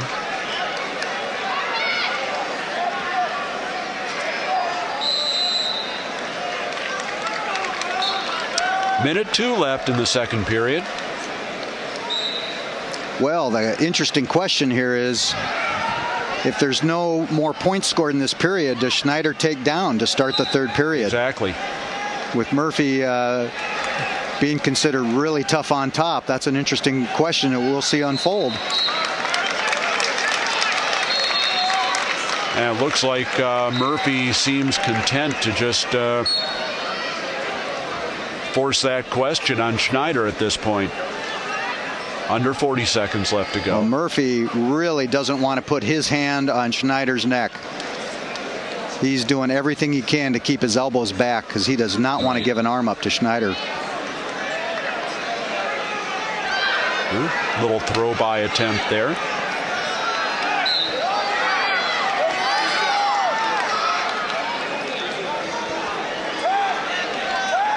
That's kind of where Murphy wants to be, just forcing Schneider to reach underneath. Yeah. Both wrestlers are really respectful of the other one's ability. Now, end of 2 periods. Schneider, no hesitation. He's taken down.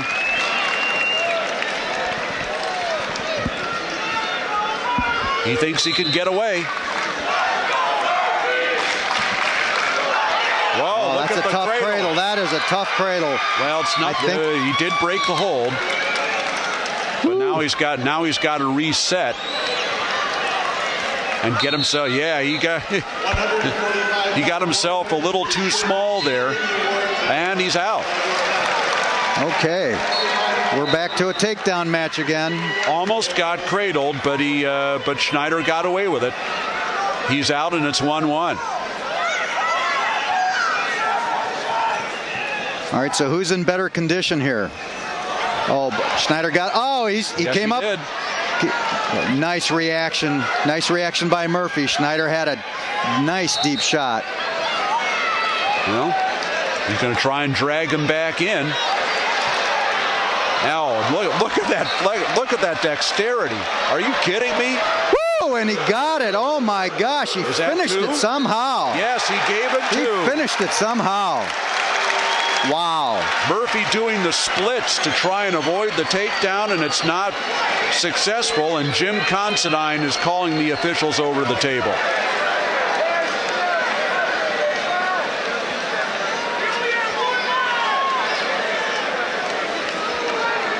Well, Schneider did everything he possibly could to get that pulled back into bounds. That's just one of those tough calls. It could go either way, and it's tough to argue either way. But here we are. Murphy up to his feet. Schneider brings him back down. Now we'll see. With 45 seconds left, let's see what Schneider tries to do. Got that arm trapped.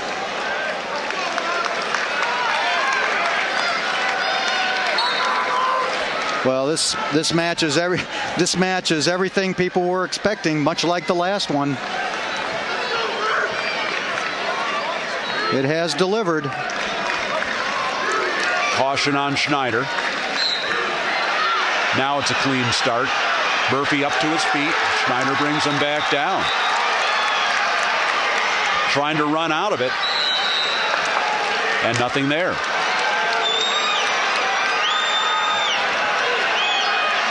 Well, Schneider has pinned so many opponents this year that you got to feel like that maybe if conditioning is a factor, it goes to Murphy, because Murphy's wrestled more full matches. Like, oh, here's a reversal. He's trying to reverse. Schneider's holding position. Down to 23 seconds. Murphy trying to step over. He got a whizzer, though. That's going to be pretty dangerous. And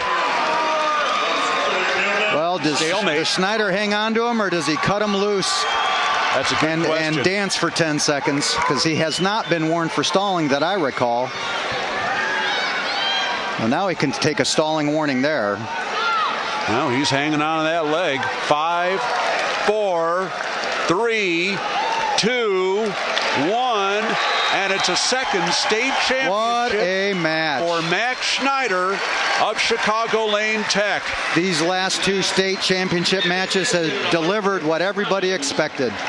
So, on the third period takedown, well done. Right there on the edge, it is the second state championship in his third trip to the finals for Max Schneider. You know what? Schneider just showed everybody he's a wrestler. Yep. No question about it. He's not the judo guy anymore. He is a wrestler. What a terrific bout. Those four athletes did not disappoint. Those were two outstanding matches. No question about it.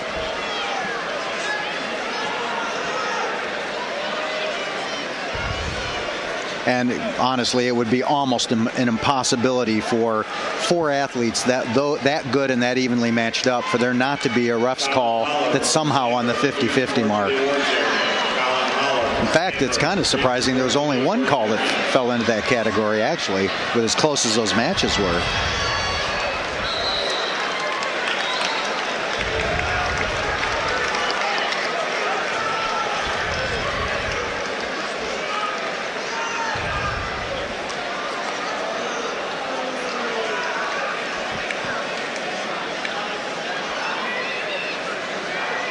Yeah, we've had matches that have these have not been short matches, that's for sure. I guess that's what you would expect. Oh, that's right.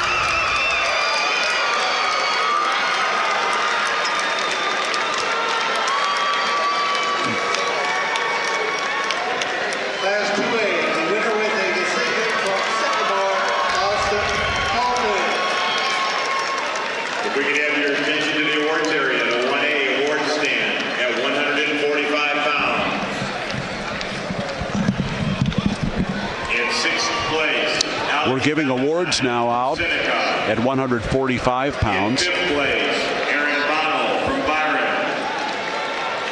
In fourth place, Evan Weaver from Normal University. In third place, Jonah Kopschel from Camp Point Central.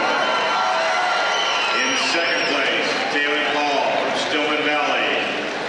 And this year's state champion at 145 pounds, Mark McDonald, a second-time state champion, a senior from Morrison with a record of 26-1. Now, if I could have your attention at the 2A award stand for 145 pounds. In sixth place, Johnny Major from Burlington Central. Our next match In fifth place, Dylan Hay will be at 160 pounds. In fourth place, Dalton Coleman from Mount Zion. In third place, Connor Bass from Yorkville. And this year's 2012 2A 145-pound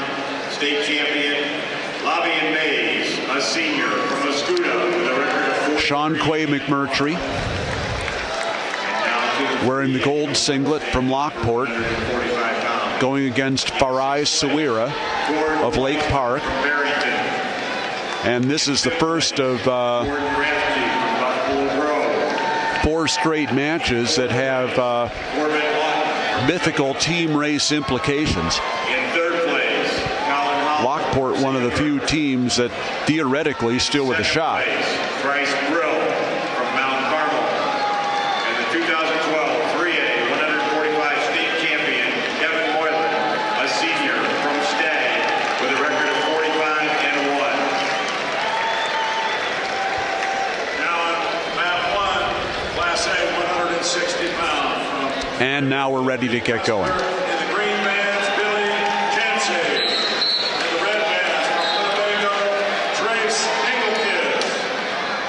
In Class 2A at 160, Dylan Rio from Washington will be wearing the red band, and Austin Carmetta from Muhammad Simler will be. Even though they trail by 9.5 points, Lockport obviously with a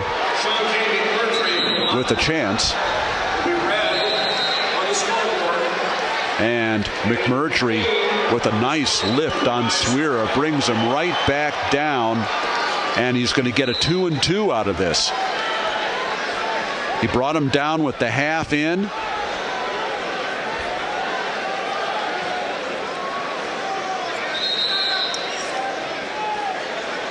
And the points haven't been given yet. Now they are. So the quick 2-2 for McMurtry makes it 4-0. He did not waste much time. So some scoring right off the bat here, a refreshing change.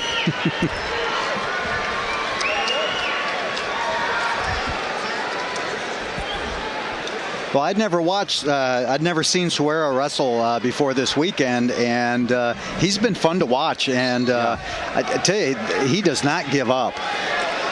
No, he breaks the hand and couldn't turn into McMurtry for control, but forces the loss of control in the escape. It's 4-1. McMurtry, of course, is a lot longer and leaner, and he knows how to use that length. Sawira's pretty thick. He's a powerful young man. And he's almost closing the gap. Yes, and he got his 2. He got his 2, and he's closed the gap. Now it's 4-3. And McMurtry, he takes McMurtry out before McMurtry can spin and face him. So 11 seconds left. We'll see if McMurtry can get a point. Yeah, that was a big takedown with 15-20 seconds left to get back in this match. Now McMurtry, can he get out? He does. And just a big escape. Nicely done. So 5-3 the score for Sean Quay McMurtry of Lockport. State runner-up last year at 152, 5th in the state the year before. This is the first time Sawira is placed in the state tournament. He was a state qualifier a year ago.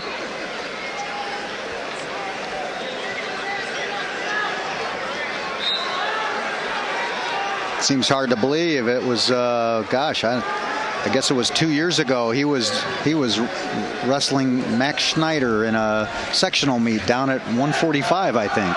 Right. He's really grown up.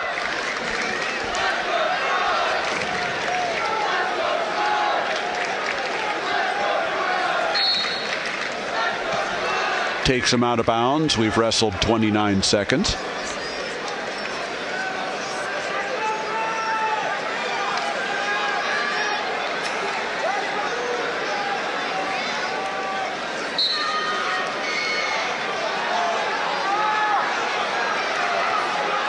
Couldn't quite get the leg in. Sawira's up to his feet.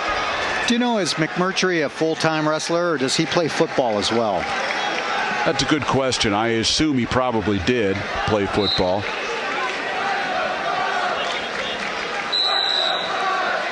The escape for Sawira makes it 5-4 now.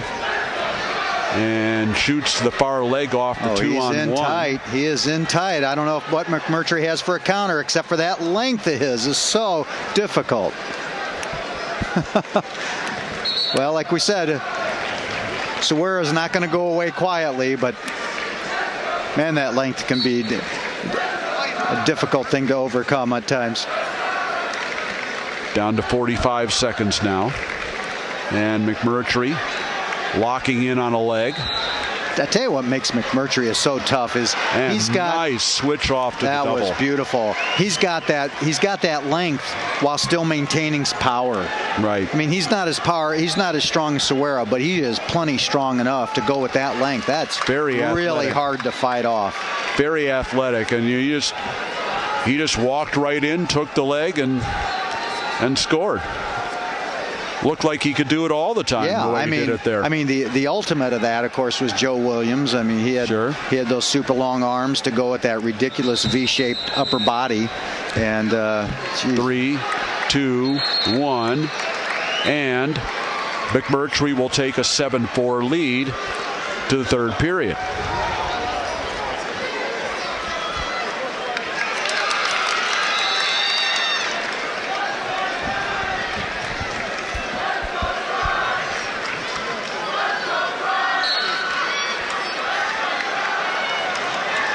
All right, does Suera have any tricks up his sleeves we haven't seen yet? You should be in the awards area by this time. 152-pound award winners, you should be in the awards area by now.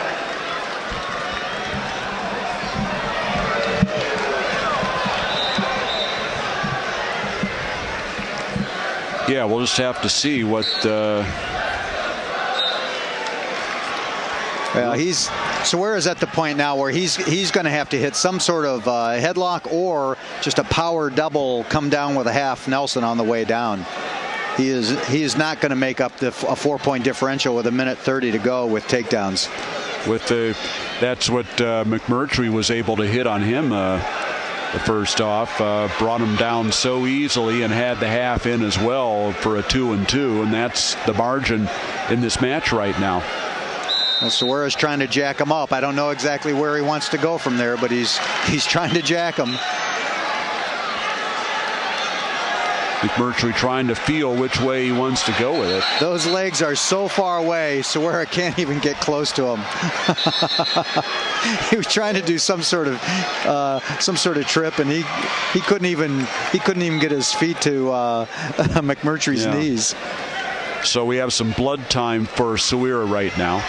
Well, that will be helpful for him. He's the one that needs the energy boost with the 4-point deficit, so it will be more to his advantage. Right.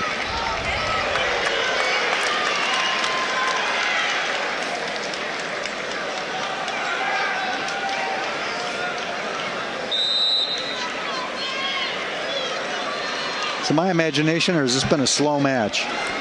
A little. It has slowed down a little bit. That first period was exciting.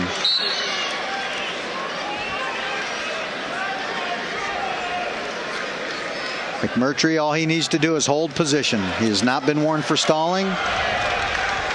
He can hold position, back up if he needs to. Suera needs the big throw. 45 seconds left to go. This is a time to start hitting it, Suera. Looks to me like he's going to have to hit from out or get in and just throw. At this point, he can't be cautious.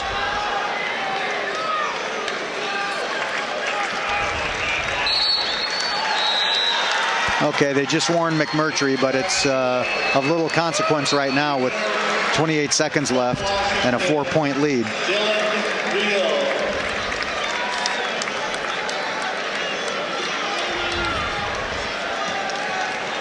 Down to 15 seconds now, and McMurtry pulls in the leg. Take him to the center and take your sweet time. And that's the same takedown he hit to start the match. That's a nice exclamation point to a terrific season for that young man. So by a 10-4 decision, Sean Quay McMurtry of Lockport controlled the match from start to finish, and by a 10-4 decision, he is the state champion at 160 in Class 3A.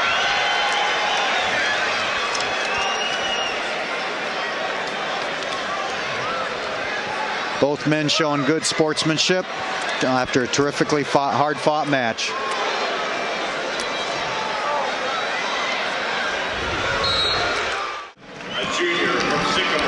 Robertson was the runner-up in the Cadet Nationals in Greco last year at 160.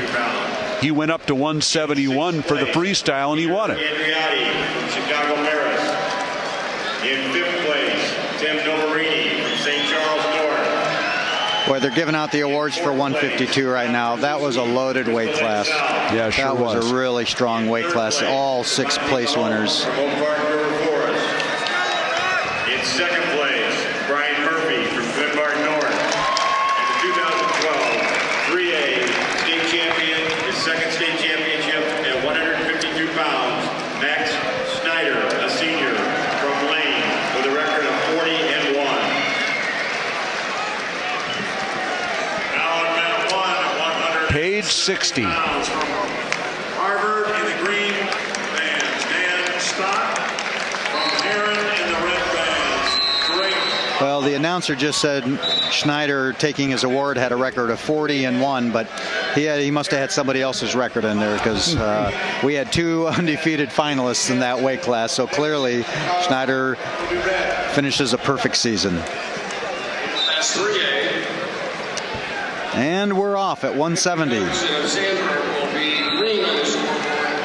Jake Residori Manuka will be red on the scoreboard. Now, Robertson had a nice year last year, but he sure has improved a lot. Yeah, in the last nice 6 months. takedown for Residori.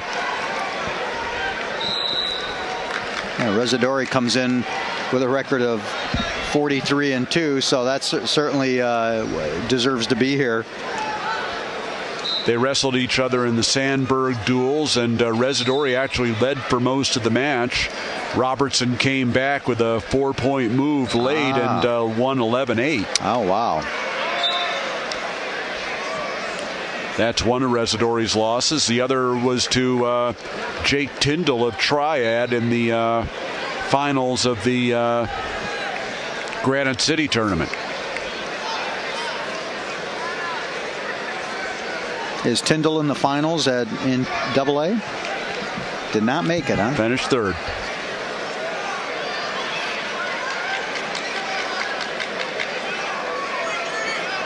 Well, you know, we were talking yesterday or so about how hard it is to go undefeated now, because so many of these top wrestlers travel all over to meet other top wrestlers.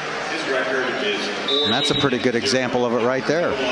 Sure, you know, in this day and age, when you're at that level, everybody wrestles everybody, and it's not going to be on for every one of them.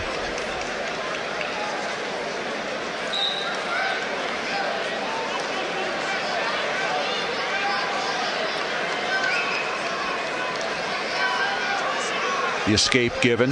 It's 2-1.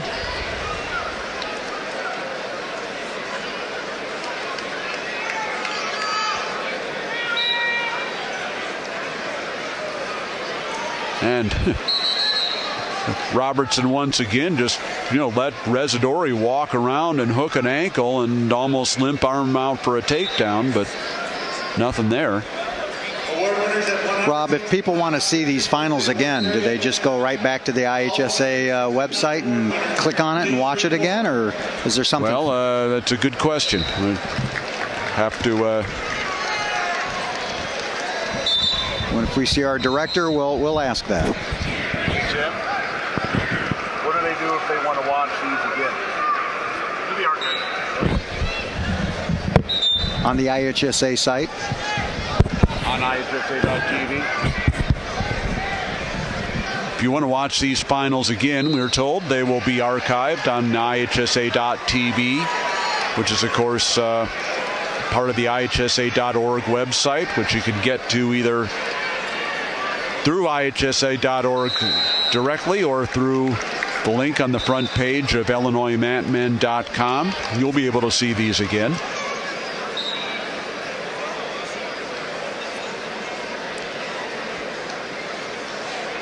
Okay, we've got a little blood wiped up and getting ready to go here again.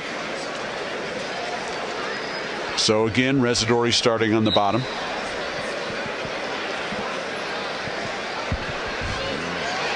And he's out.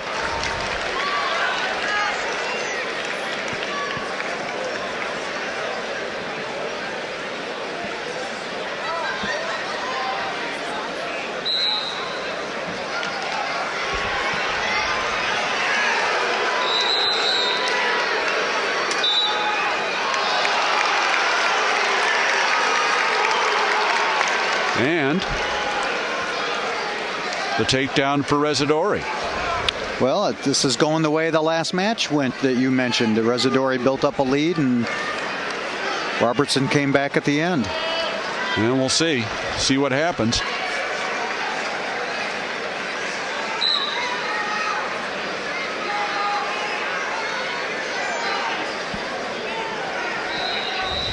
Yeah, we're going to find out if that happened because Robertson has a bigger gas tank or if that just happened because it just happened.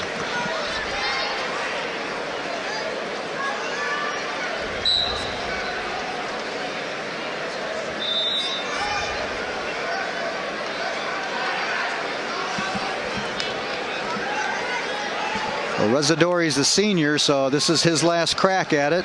Robertson, of course, is a junior.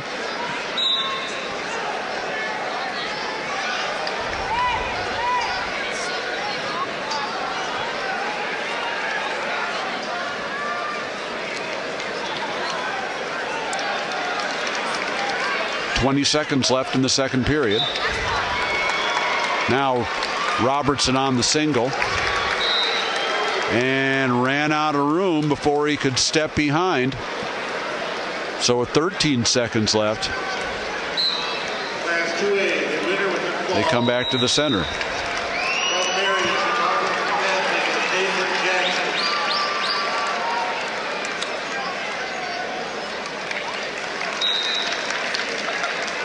So Residori 2 minutes away from a possible state championship and another upset. Robertson will start the third period on the bottom, and he's out. Looks to me like Residori is going to play this conservative. He didn't even he wouldn't try to get into a scramble with Robertson there. He just let him ease his way out. Residori has the only 2 takedowns of the match. Yeah, it makes no sense for him to get into a scramble situation with Robertson. Just keep shooting on those legs. And get to the edge. And another spin behind attempt by Robertson, runs out of real estate again. All right, can Residori make those 2 points hold up for minute 20, or is he going to get another good shot or two off? Well, he's controlling that elbow really well, which makes it pretty tough. Okay, he got a half shot off. He does have room, Robertson, or he did, and they're out of bounds again. He's got about one more of those using the edge, I think, before the ref starts to hit him. Yeah. But by that time, it may not matter to him. He is backing out of the circle again. There's the shot he wanted. That's the shot he wanted, was to get in on that leg, chew up some time. He's very comfortable right there. He's not even trying to finish. He was very comfortable chewing up 20 seconds there. So the stalemate is given with 44 seconds. And Residori, you got to circle in. You've got to circle in. And still no call.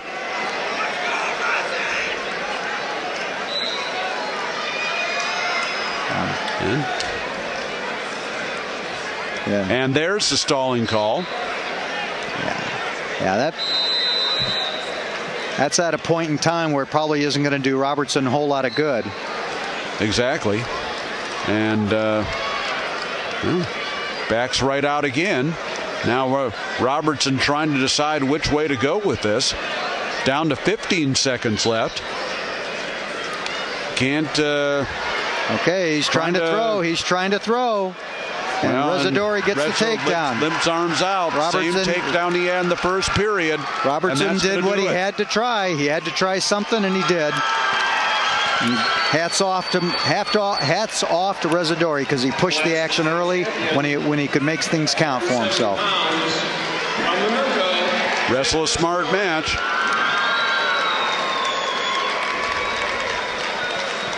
And he wins it by a score of 7-3.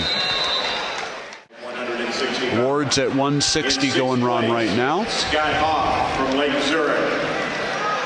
In 5th place, Hunter Rollins from Percy. In 4th place. Rob, what are you doing tonight? Are you heading back to Tennessee? I'm heading back first thing in the morning. Dan Rowland from Willowbrook. In 2nd place. How long of a drive is that for you? From Lake Park. It'll be about 6 hours. 2012 3A 160-pound state champion Sean Kay. Have some things. 2 hours to the Southern Illinois and 2 hours through Kentucky. Yeah, about the halfway point's about Mount Vernon. So.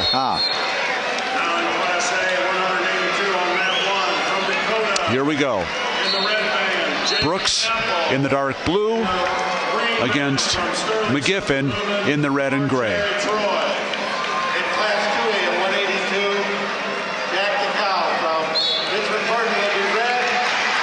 Brooks working that 2-on-1.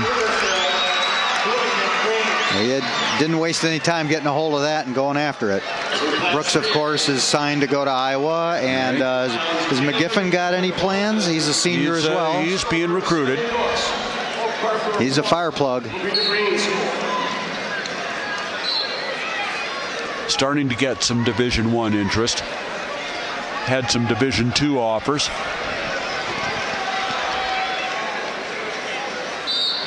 He is really thick. And I mean that in a good way.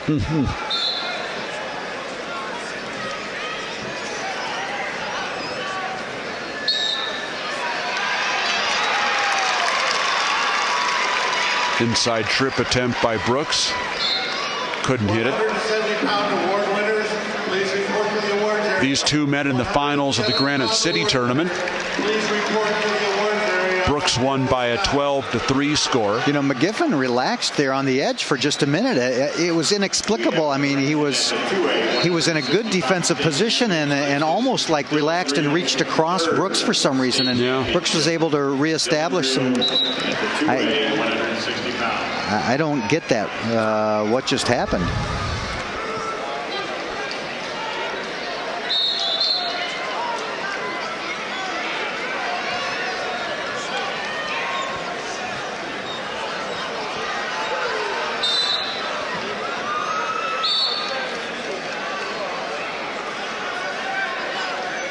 We'll get to see Brooks's action from top on a little bit. Is he a rider or is he a turner? Well, we're going to find out.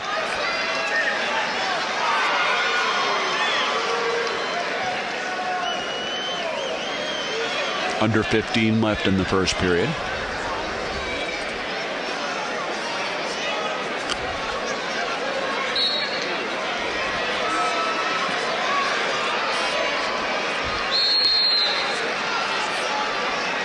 Okay, after a conservative first period, we get a fresh start here. Brooks gets his choice, chooses under.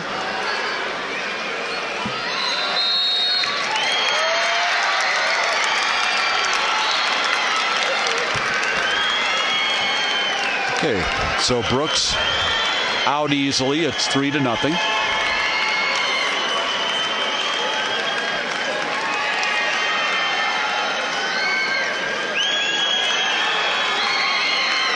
Another inside trip attempt. This time he hits it. That was pretty.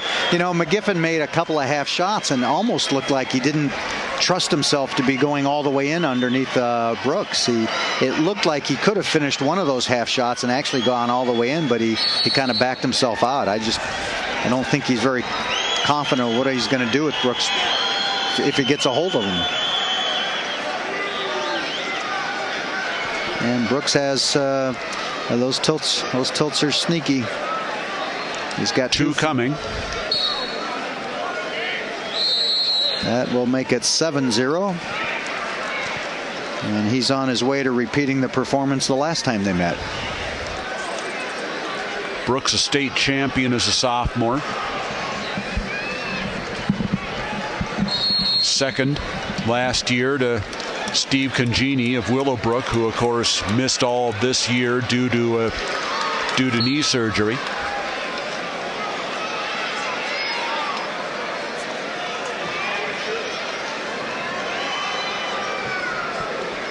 Well, McGiffin is a fine wrestler, but he just has no answer for the things that are coming from Brooks. And had we had a team state race, this win by Brooks would put it out of reach for Oak Park River Forest. Yeah, they're pretty solid up and down that lineup. Had Brooks not won, a pin by Brad Johnson of Lockport in the final at 195 would actually give Lockport the state title by half a point. But it looks like that's not going to happen. 15 seconds left in the second period. Well, the way this is going, there's some bonus points in the offing here as well. Right. All they needed was the win. Could be more than that.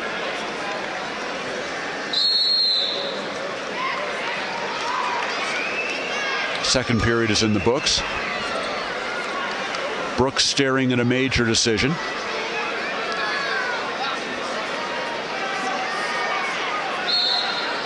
He pushes McGiffin away. It's 9-2.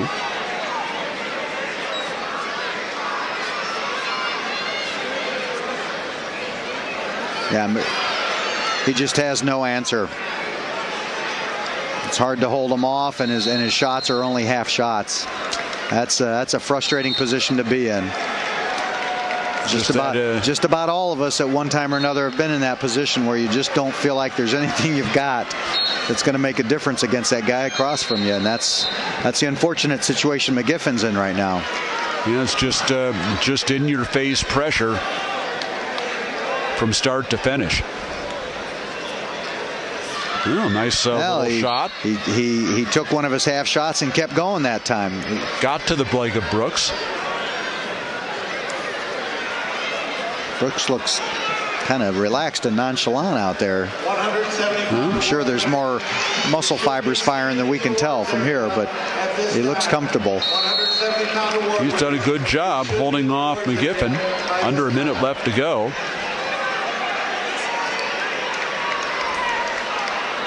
And McGiffin still on the leg.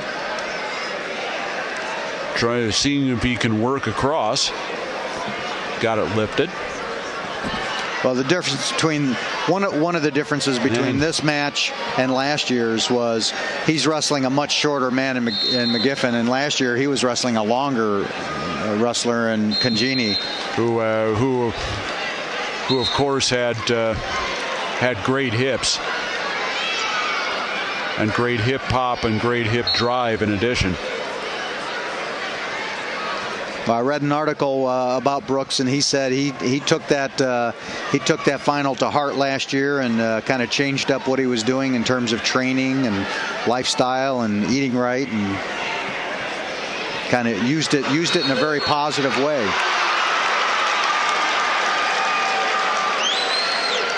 So Brooks sort of coasts through the third period, but it doesn't matter. He's a two-time state champion. 9-2, the winner over Taylor McGiffin of Alton. Your Class 3A winner, 182-pounder, the Oak Park River Forest, Sandy Brooks. And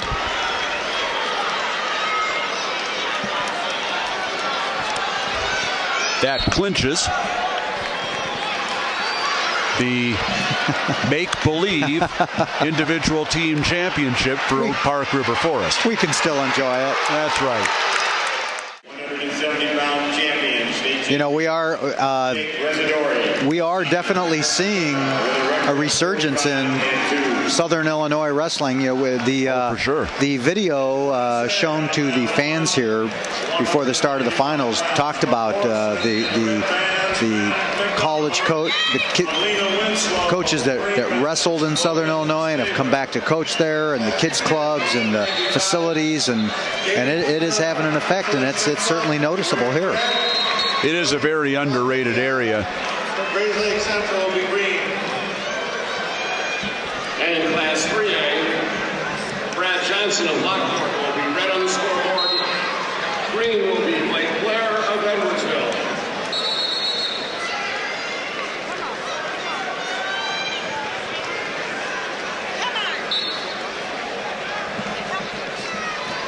These two did meet in the finals of the Cheesehead tournament in Wisconsin, that in early January. Johnson won 4-3. Johnson looking for his second state title. He signed with the University of Oklahoma. Blair was a state qualifier at 2:15 last year. Do you know anything about Blair's destination for next year?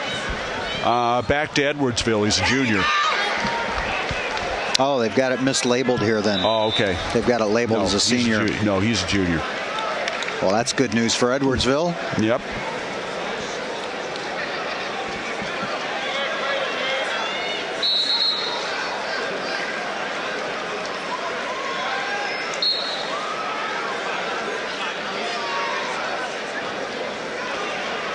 Johnson walks in on the single, works across to the double, and gets a takedown. So the first points of the match go to Brad Johnson, the defending state champion.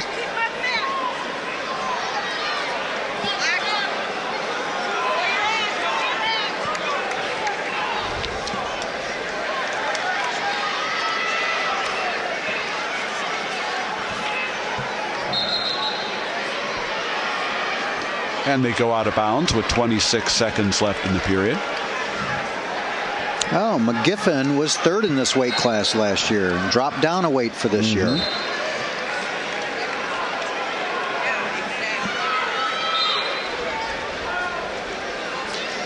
And this looks like this is the first All-State award for Blair. That's right. He was, as a state qualifier last year at 2:15. 182-pound award winners. Year in which he had 15 or 16 losses, obviously wrestling up a weight. But he's had a breakout year this year. Well, you look at his frame, he's got plenty of room to put some useful muscle on that frame and still be a 220-pounder. Sure. He's got some nice wide shoulders. Johnson takes a 2-0 lead into the second period. Blair starting down. Another year of maturity and another year of muscle on that upper body, and he's going to be really tough coming into next year.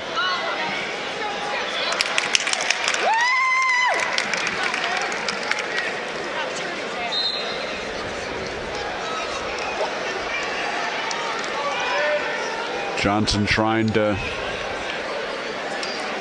power over that half on the left side of Blair. Can't do it.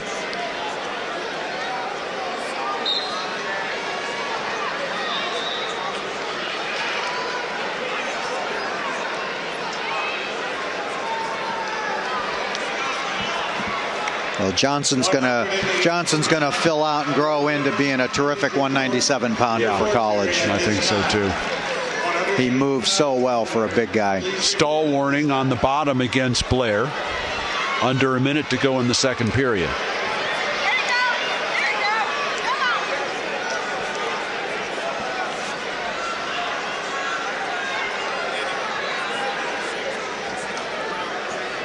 So Johnson out to the side, trying to bar that arm. He's definitely been in command here on top throughout this period. Blair really hasn't come close to getting out or even getting off his base.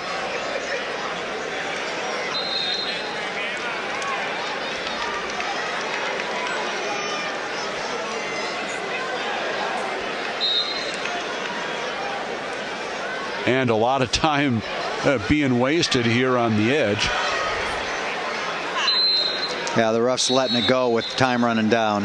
And it's a second period ride out for Brad Johnson of Lockport. 2 minutes away from his second state title, and he'll take down to start the third.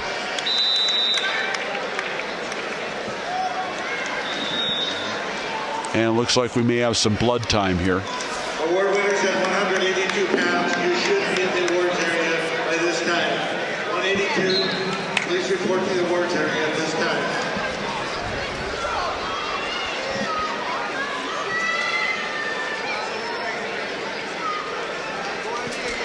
So Johnson holds on.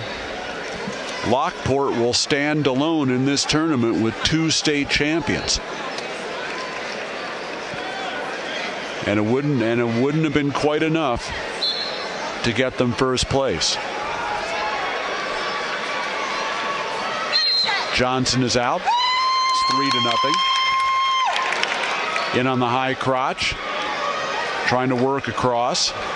And do I recall Gage Hara, the Studley AA wrestler at this weight? Did he wrestle Johnson this year? Yes, in the Dvorak finals, and or was that Marchak? That Johnson won. Johnson, okay. Tight match. 6-4. Mm-hmm.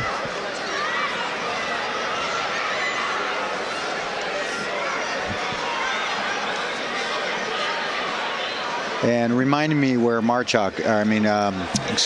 Hara is going next year. He's going to Drexel. Oh, with his teammates. That's right, his high school teammates. That's an interesting story. Right. You don't get threefers very often. It's true.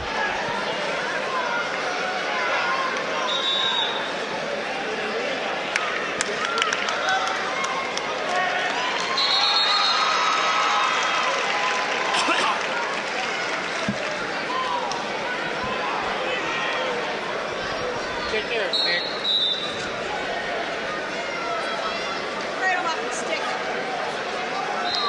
Shot from a long way away by Blair. Doesn't do anything. Under 45 seconds now. That would have been an interesting match in styles to watch. Him and Johnson and Hara. Their different styles clashing with each other would have been entertaining. Right.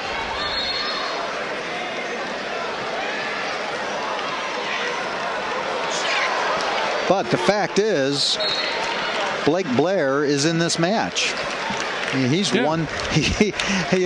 Johnson has controlled things here, but the fact is, Blake is one throw away from taking a lead if he's got it in him. That's why they have to wrestle all 6 minutes. Down to 10 seconds now. Morrison, Matt McDonald.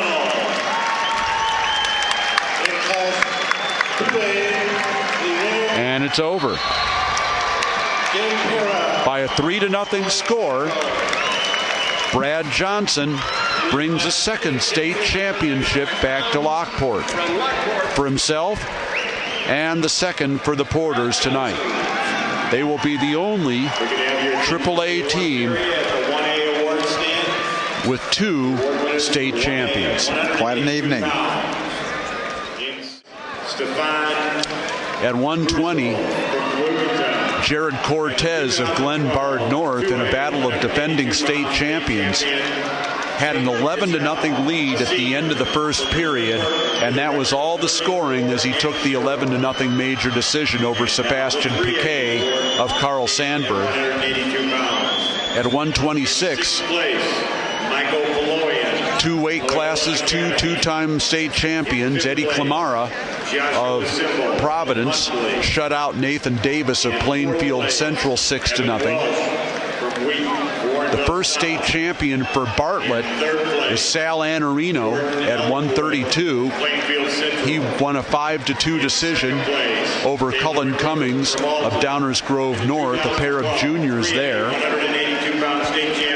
At 138, another junior, Kyle Langendorfer of Lincoln Way East, held on for a 5-4 victory over Tim Corse of St. Rita. And then the upset started. At 145, Kevin Moylan of Stagg gets the ride out in the ultimate tiebreaker for a 2-2 decision over defending AA champion Bryce Brill of Chicago Mount Carmel. And now we go to 220.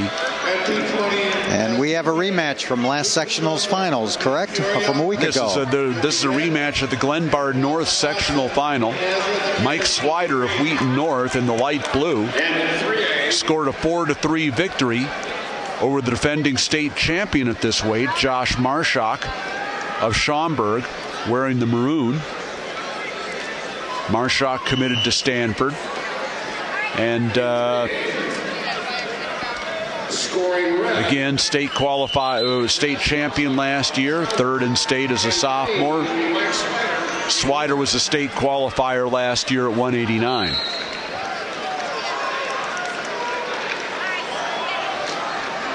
He went for all the way from 189 past 195 to 220, yep. Huh? I wonder if that was a case of what he weighs, or if it was a case of just where he thought physically he would match up better. It surprised me that he doesn't. He looks smaller than Marshak, but that can be deceiving. Well, I was told the first match of the year, when I got some results back and saw him at 220, I was told that he weighed in at 214. So obviously had some extra bulk on him, and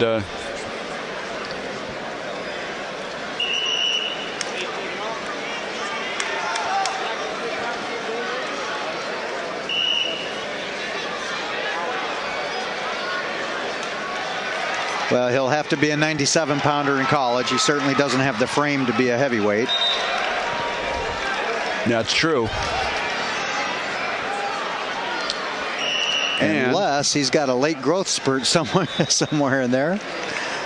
I remember a national champ heavyweight for University of Illinois about 10 or 15 years ago, who started off life as a 103-pounder at Hinsdale, right. I believe. At Hinsdale Central, you're right. You never know when some growth spurts are going to hit. Marshak will start the second period on the bottom. It's scoreless through one. With Mark Massery, I'm Rob Sherrill. This is the AAA feed of the IHSA individual state finals from the Assembly Hall in Champaign by IHSA. Oh, that was quite a reversal. Looked to me like Swider had never seen anyone hit that on him before.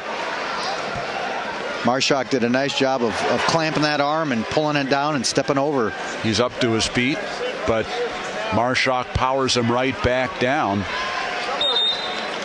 Now he's going to try and get to work. It's going to be pretty critical for Swider to get his escape here, so that it's just a 1-point deficit.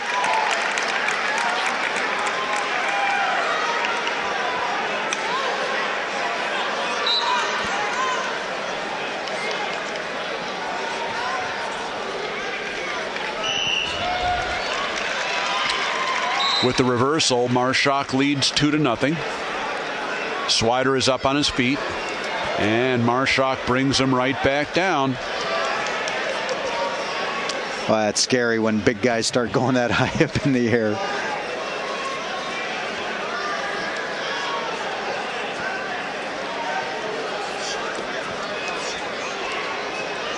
And Marshak sucks him back as Swider stands up. Swider's got about 30 seconds to get his 1 point here. But in the meantime, he's carrying Marshak's weight, which is not insubstantial, and that's going to start wearing him down. And Swider has a heck of a gas tank, but you can only spend so much time underneath before it takes an effect. Right. 27 seconds left in the second period, as you can see.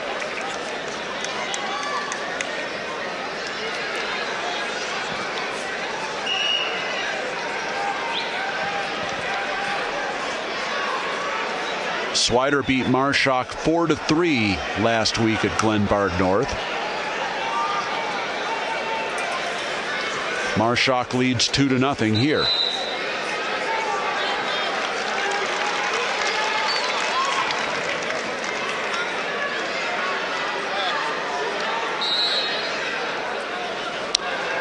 And back they come to the center with 17 seconds left to go.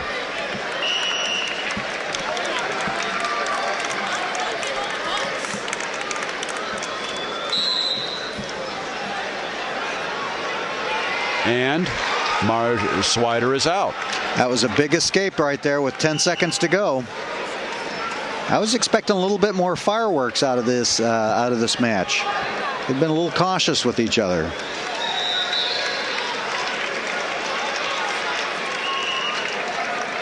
Okay, now Swider has to do it again. He gets to go back down for the third period, and he needs to do it again to tie this up. Yeah, we'll see what happens. He's up on his feet again, and he's out. So it is 2-2.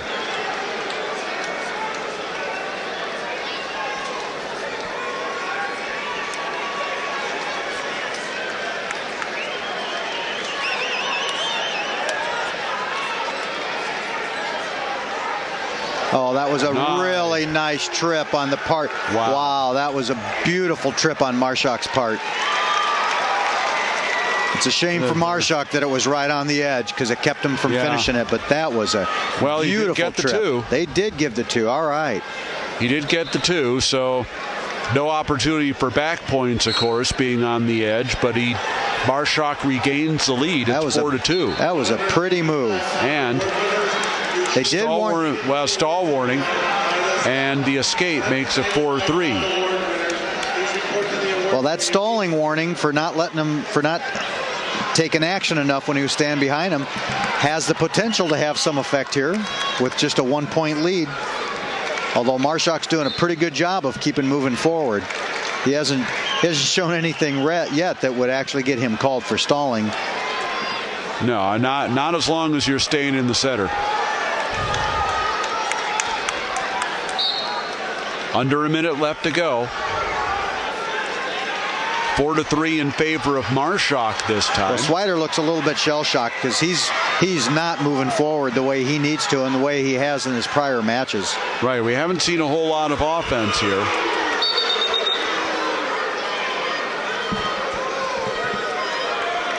Doing a lot of reaching.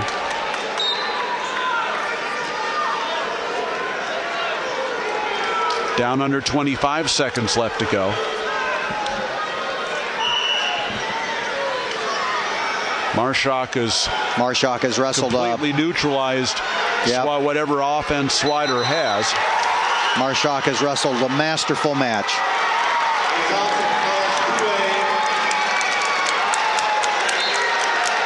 And there it is.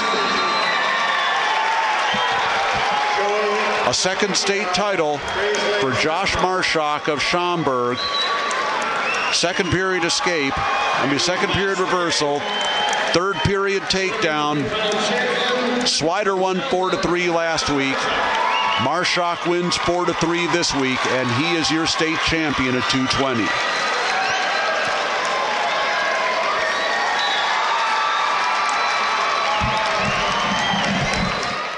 And then, with three takedowns, Jake Residori of Manuka ends the undefeated season bid of Ricky Robertson of Carl Sandburg. Residori wins at 170-7-3. At 182, another two-time state champion, another highly ranked national wrestler, Sam Brooks of Oak Park River Forest, a 9-2 victory over Taylor McGiffin of Alton. And at 195, Brad Johnson of Lockport, another two-time state champion. He wins 3-0 over Blake Blair of Edwardsville. And now here we are at 285 as we finish it up. One of our few weight classes where we will have an undefeated state champ, since both wrestlers are undefeated coming into this match. James Buss of De La Salle wearing the gold. He was third in the state last year, going against Rob Bain of Bolingbrook, wearing the white and the red.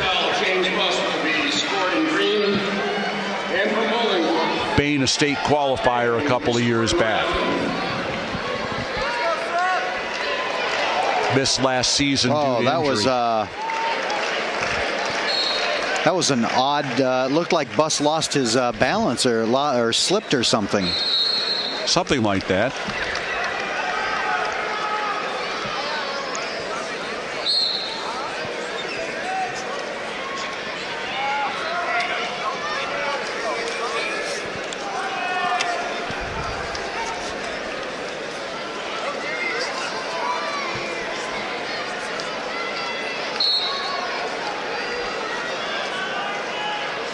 I don't know if Buss is pulling a strap back up over his shoulder, or if he might have landed funny on that left shoulder on that awkward thing that just happened on the side. I don't know.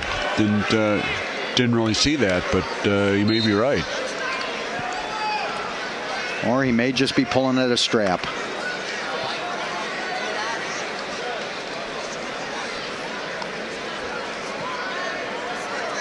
No score. Final 20 seconds of the first period. I'd love to know the height and weight on these two heavyweights.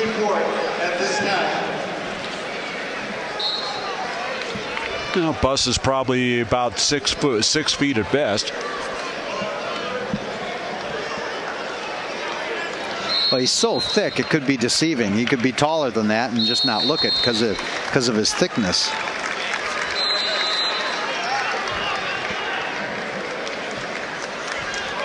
I'll have to see him standing next to one of the refs and then go check it out. Right. Well, you can tell he's a good 3 or 4 inches shorter than Bain. Yeah. And Buss fires out of there and gets the escape. It's 1-0.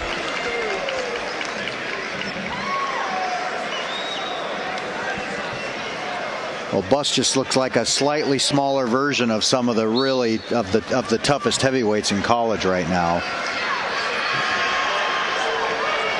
Whether or not he can get a little bit taller and bigger and do that at the college level remains to be seen. But he sure is a load at this level. And it looks like we've got blood time. Blood time coming up for Bain.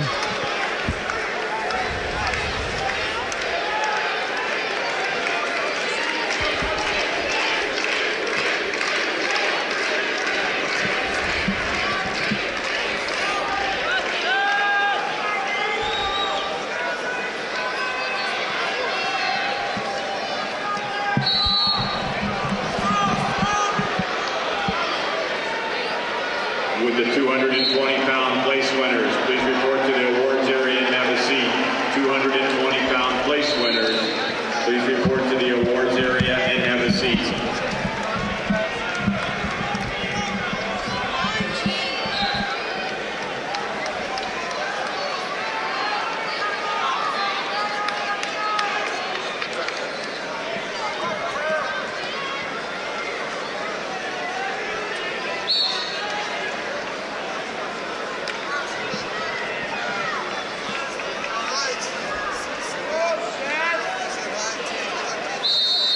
Well, I'm used to seeing Buss fire in on a few doubles here and there. I haven't seen that yet here. I don't know if he just senses it's not there or if he's just being conservative.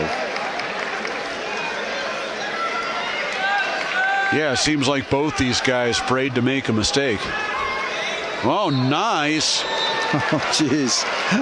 Drop down to the double. Man, there's a lot of beef flying off the side there. I remember refereeing once with two guys about this size that went flying off the mat, and the coach of one of them that landed first looked at me and said, why didn't you get in the way? You know, and I just looked at him and I said, are you serious? I weigh 150 pounds, and you wanted me to get in the way of almost 450 pounds, 550 pounds, of 600 almost pounds coming at the side. And he looked and he said, "Yeah, okay, sorry about that." Oh man! Wow. It would take me a year to recover from that. Well. All right, that's our first traditional shot we've seen here. 220-pound award winners. 4 seconds left in the second period. Couple good shots by Bain here in the second period, but no points. Yeah, he's had bus off balance a couple of times now, but they were both on the edge. So now it's Bain's turn to start on the bottom. And he almost had the reversal. Instead, it's an escape, and it's 1-1. So both wrestlers out right away in their starts on the bottom.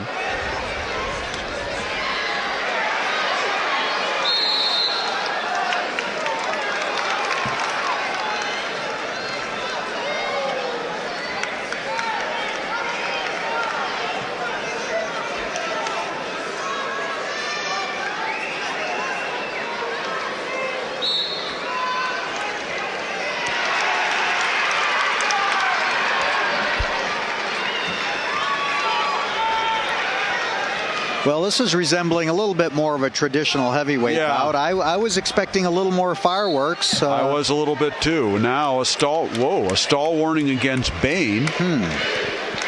That's interesting. I didn't see that coming. Overtime on game 2.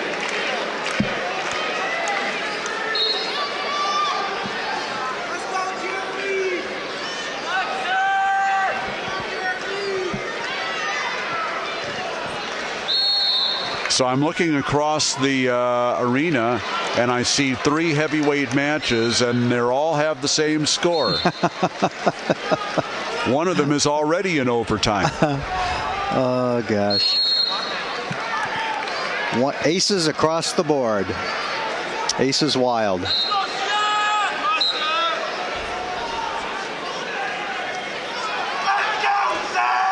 Under 40 seconds left to go, as you can see.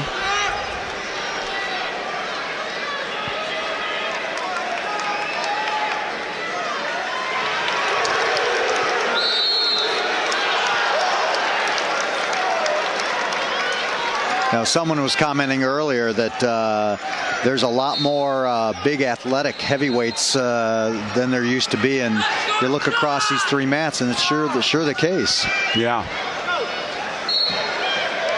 Oh, Bain's really after Bain. it. Oh, he did a nice job of jacking it up and dropping to a heel, but he lost track of it. And so we're going to overtime. Overtime on the Class 3A mat. The AA mat is already in overtime. And the Class A mat is going to go to overtime. Yeah, why not?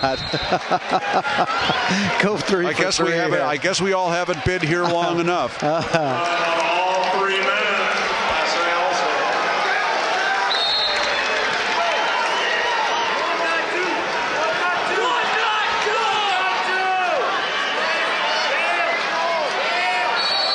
Oh, nice drop down to the single by Bain.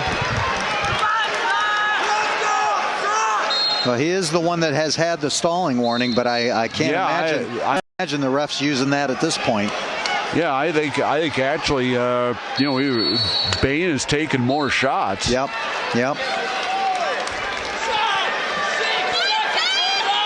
Down to 25 seconds. Yeah, Bus has had a little more forward motion than Bain, but Bain's had more of the actual shots. So kind of a toss-up there. But Bain's the one with the stalling warning. 5 seconds. Ooh.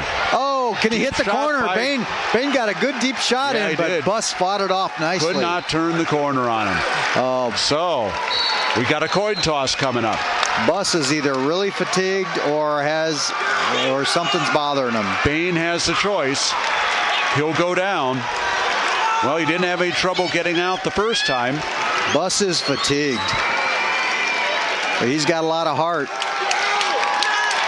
Class A champion, 285 pounds, Reed Selby. Oh, Uh-oh. Bain turned. Bain boy. went right to his own back. Boy, Bain just made a big mistake, and Buss is going to take advantage of it. Oh my goodness. Oh, Buss This may be a fall. Buss caught him in the middle of a roll. Yep. And even if Bain does not get pinned, he is not coming back from a 3-point deficit.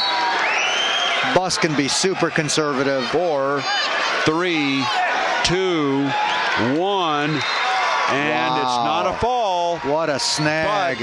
it is 3 points.